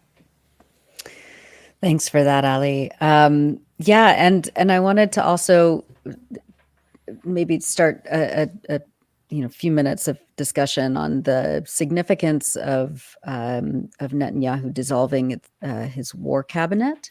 Could I before we do that, could I just say something on Lebanon? I agree with Ali's analysis there. Tamara, could you put up the Guardian article that I put in the chat? When this morning in the Guardian, there was a story about this, which directly related to this, which is the Guardian's correspondent in Jerusalem, and it's basically Israeli saber rattling. Israeli foreign minister says decision on all-out war against Hezbollah is near, and Israel's foreign minister Israel Katz said, quote, "We're getting very close to the moment of deciding on changing the rules of the game against Hezbollah and Lebanon." It's just really empty saber rattling, really, right? I mean, yes, they could kill very many civilians in Gaza, in Lebanon, no doubt about it. But just on a very basic level, the idea that they can destroy Hezbollah, take out Hezbollah, when they can't even take out Hamas, Islamic Jihad, they are the Palestinian resistance groups in the Gaza Strip, who, as many advances as they've made in recent years are not on the same level of military sophistication as Hezbollah, is farcical, really. And I think really they ultimately they know that. I mean, I don't know, But you're right. Like they are talking themselves into it. Yeah, it's unconvincing. In other words, the words of Israel Katz don't carry the same weight and the same sense of dread that they used to. In other words, Israel has lost its deterrence. Nobody is looking at that the way that they might have looked at it a few years ago or a few decades ago. But I don't think we we have to not be complacent. This is Israeli leaders are irrational. They are desperate. and they are perfectly, and if they were thinking logically and rationally and looking at the evidence, they would have stopped the genocide in Gaza a long time ago. Even if they were trying to act according to some notion of what Israel's own interest is, they would stop. So I don't think we can count on these people to behave in any kind of rational way. But nonetheless, you're right. That is the equation. It's a different equation to what it was a few years ago, and everyone knows it. First and foremost, the resistance. Yeah. And Hezbollah over the last few weeks, and Jon has been documenting this too, they've been targeting the Iron Dome systems all over the north of historic occupied Palestine, along with the multi-million-dollar drones, surveillance networks. It's hard to imagine that this drone overflight over Haifa would have been possible. I mean, I don't know the actually what happened on the ground, but it's a fact that Hezbollah, as Jon's reports have been covering for months, has completely taken out the Israeli surveillance system over the north. Completely. And as Shir Hever was talking about a couple weeks ago, it's very likely that the hundreds of thousands, I think he said, of people, settlers in the north of occupied Palestine. I mean, they're, how do they think they're going to come back? If and not just that, Nora, but if for example there were a full scale escalation with Lebanon, you're talking about the entire population of Haifa that might have to evacuate, as well as other towns. And if they don't evacuate, at the very least, it's completely shut down. For how long? For weeks, months? The Israelis were talking about the war their war on Gaza lasting weeks initially, and then they said, it's going to go maybe into December, and then January. It was either Israel or the Biden administration saying that. We're now in June, and there's no end in sight, unfortunately. They opened that door with Lebanon, and you're talking about shutting down. So the south is shut down. Israel becomes reduced in that situation to Tel Aviv and its close suburbs, and even those won't, in any sense, be safe. Right. Yeah, the map of the occupation has changed, I think, permanently. I mean, I think a lot of people were saying that on 7th of October online. I was saying that, and it's literally true. We can see, all those for decades, the map of the occupation has remained pretty constant. The Gaza Strip. Since 2000, the defeat of the Israeli forces from South Lebanon. But now we're, like Jon said in his report, we're seeing this new buffer zone within the north of occupied Palestine, where it seems highly unlikely anytime soon that the Israeli settlers in the north of historic occupied Palestine are going to return to their homes anytime soon. And the so-called Gaza envelope as well remains a military zone. They're still being struck by resistance rockets as well. So it does start to look like the map of the occupation has permanently changed. Right. And as Israel's economy is in a total free fall already, imagine if the port of Haifa was had to be evacuated or shut down. I mean, Israel's shipping Israel's already cut off. Such a good point, Nora. I hadn't even thought of that, but that's absolutely right. Given the Yemeni intervention and the problems Israel has with its shipping lines and exports. Exactly. So it's really interesting, and we will obviously be watching it. Do we want to say just a few things about the significance of the dissolution of the war cabinet? Well, I think, I mean, on that, I mean, the one thing is like a week is like a year. Where is all the talk of Joe Biden's ceasefire plan?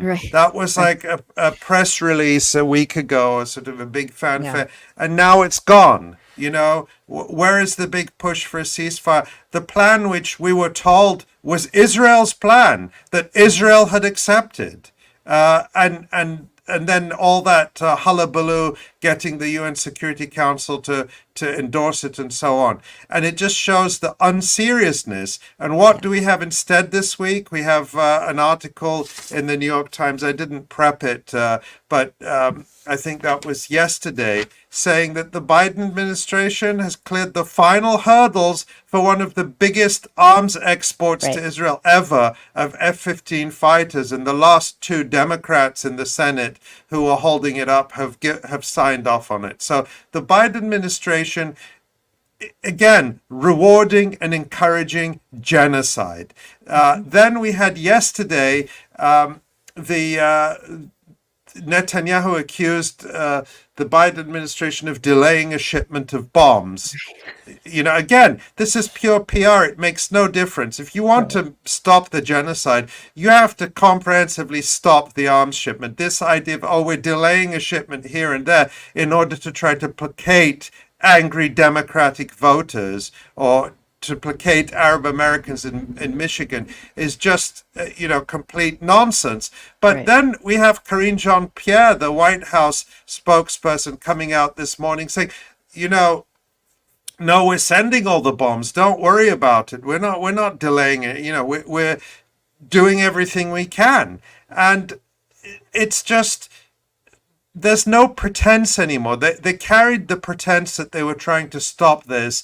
They carried it on for like 3-4 days, and then that was it. And then what's happening in Israel, Nora, to your question, the so-called war cabinet, the withdrawal of Benny Gantz and Gadi Eisenkot, both of whom are former chiefs of staff of the Israeli army. So they carry weight in Israel in terms of Israeli politics and culture. These are weighty figures. And both of them are, on the side of, for example, not escalating into a full-scale war with Lebanon, not because they have any concern about Lebanon, but because they are more realistic about knowing that Israel can't carry such a campaign, a two-front war. So they left the war cabinet. Who's left then in the war cabinet? You just have Netanyahu and Yoav Gallant, who are both from the Likud party. And so what's the point of the war cabinet? So then you had Itamar Ben-Gvir, the Kahanist, and Bezalel Smotrich demanding seats on the war cabinet. And so Netanyahu didn't want to do that. So he just dissolved the whole thing.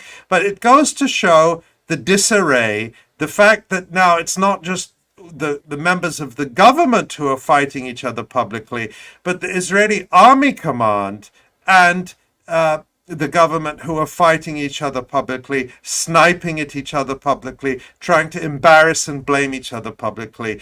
This is an entity in disarray, in a state of collapse. That doesn't mean it's not still very powerful and very lethal. It is. But this is not the Israel of a few decades ago that appeared capable, united, effective, and so on, and that could achieve things through military force other than just vengeance and murder and slaughter and TikTok videos of them blowing up mosques and universities and so on, and producing horrifying videos of beheaded babies, the real beheaded babies in Gaza that we've seen in the last few days. I think that the prognosis for Israel, if I were, someone who is emotionally or financially or personally invested in Israel, I would be looking to pull out. This is not a project with long-term, long-term good prospects at all. Yeah.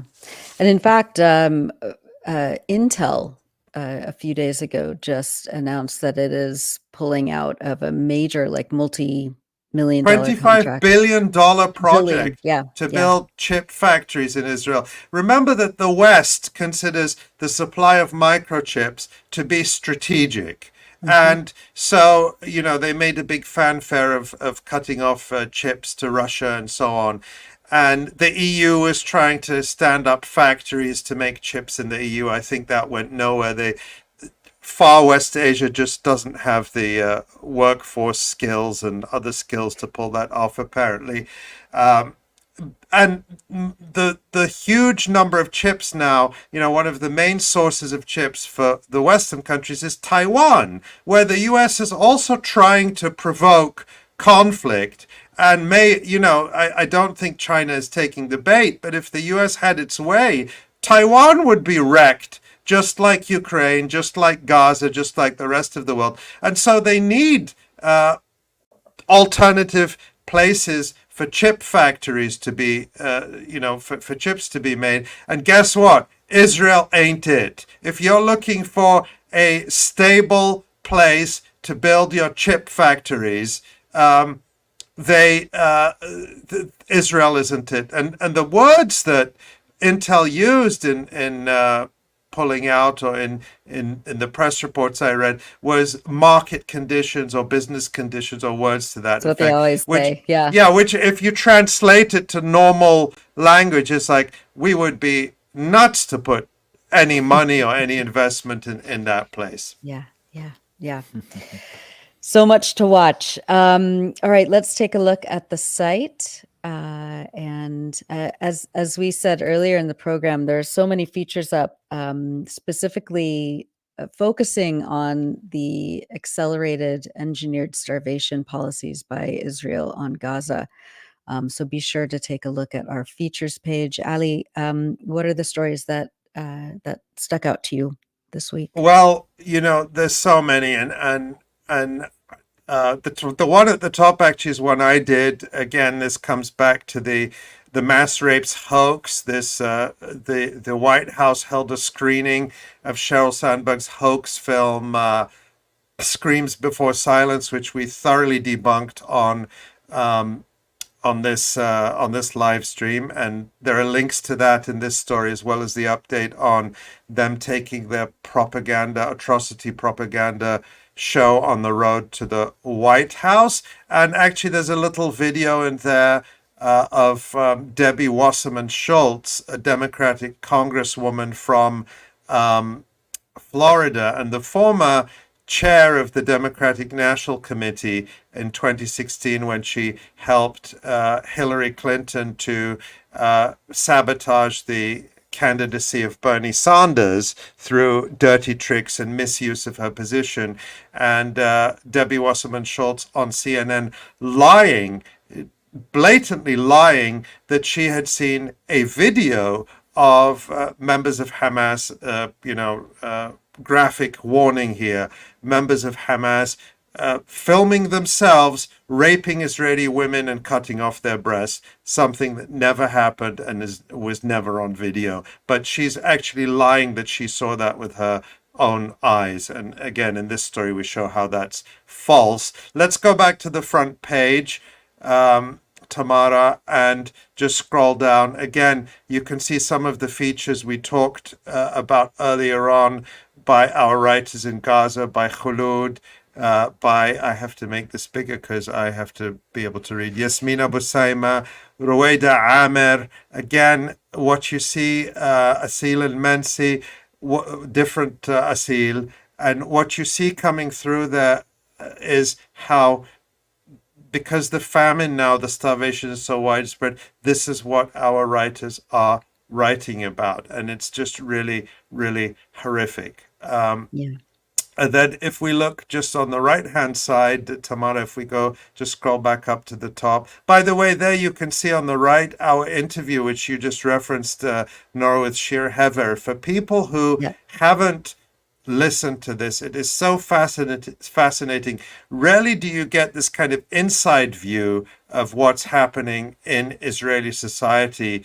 And Shir just does such a good job of explaining that. So we did that like about 10 days ago, I think, and it's been really gotten so many views because people are telling us we want more of this kind of analysis of Israeli society. So I hope we can get Shir back on soon, because we have so many more. We have more questions for him, and we'll try to get him on the live stream. Shir, if you're watching, we want you back. We've got a lot of questions for you. And then just finally, at least people have might have other things they want to point out. Yeah, you can see on the right there the day-to-day analysis by our colleagues, the brilliant analysis from Maureen, David Cronin, Omar Karmi, who we had on the live stream last week, Michael Brown, and all the members of the team. You can find that regularly there on that right-hand column. And just if we go up to the top, again, I just want to point out that sign up for our email list. You'll get one email a day, just one email with all the links to our coverage, so you won't miss anything, a summary and a link. It's an easy way to see what we're doing, what's new, and it's an easy way to share it. You know, you can see the articles you want to share with people. And we will, of course, send you notices when we're about to do a live stream. And I just want to say again, thank you to everybody who supports this work. Every single thing you see here, everything on this live stream, all the reporting we do, including and especially the reporting from our contributors in Gaza, Abubaker, Aseel, who we saw today, and all of them is supported by your donations. We pay all our writers. We are still able to do so for the most part. There are a few we're not able to, but we are, of course, going to do that as soon as we're able to, as soon as the channels open up that allow us to. And so if you want to make a donation, if you already have recently, thank you so much. It makes a huge difference. If you want to, you can click on that donate now button, or there are links in the description to the YouTube video. If you're watching this on YouTube, you can go down to the description, and there's a couple of links with different options for making a donation. And thank you especially to everyone who has decided to make a monthly donation. It's a level of commitment that really goes above and beyond, because it gives us a lot of predictability, and it allows us to really sustain our work over the long run. And the reason we're able to do the things we do, say the things we say, bring you the analysis we do, and we're not afraid of being fired by anyone. You know, there's no boss sitting in an office saying, fire that guy for talking about what the resistance is doing, fire that guy for exposing Israel's mass rape hoaxes. It's because we're independent, and it is your support that makes us independent and allows us to do this work. So just the periodic reminder that that's how we do this, and an opportunity to say thank you. We can't do it without you. Well said, Ali. Thank you so much. And finally, Asa, do you want to put up some of the key comments from our viewers and listeners? Hi from Wales, love from Iceland, San Diego, California, Sweden, Northern California, Bosnia, Portland, Cape Town, South Africa, Victoria, Canada. And we had, as always, lots of support for Abubaker Abed earlier in the show. My absolute favourite guy, says Bobby D. Thank you, Bobby D. Abubaker, Salam Alaikum, Abubaker Abed. And everyone loves Abubaker's smile. Christine Peterson says, everyone loves you, Abubaker. So happy to see your smiling face. This viewer says, when I see a yellow rose, I see you, Abubaker. Abubaker, you are our hope, says Space Girl. Thank you, Space Girl. I'm going to embarrass Nora now. We had a lot of Nora appreciation today. Thank you, Nora. I know relating the news is not that easy. This viewer said, Nora is such a blessing. She has a great composure in reporting on this horror and does it with class and professionalism. Pray for her continued strength, health, and stamina. That's really sweet. I'm not good with compliments, so I told you I would embarrass you. Thanks. I'm blushing. Yeah. So there we go. Viewers saying, sending sympathies to Aseel Mousa earlier in the show as well. So proud of you all, Aseel, says Alexandra. And we're so proud of all the writers we work with in Gaza, and they are all doing this out of a sense of duty and dedication. And as we say, and as you heard me say to Abubaker, we would prefer you don't do any reporting whatsoever if it means you're taking additional risks. But they are really, and as Aseel said, it's a sense of you have to do something, and the feeling that it's a contribution, it's part of the struggle to inform the world. And we are just so honored. I consider it an honor for us to be their platform and the place that helps them to get their voices to the world. It's the honor of our lives to be able to do this at this time. It absolutely is. Absolutely. Yes. All right. One more? Yeah. Sorry. Yeah. Okay. One more. Huge thanks to Jon for recording this for us.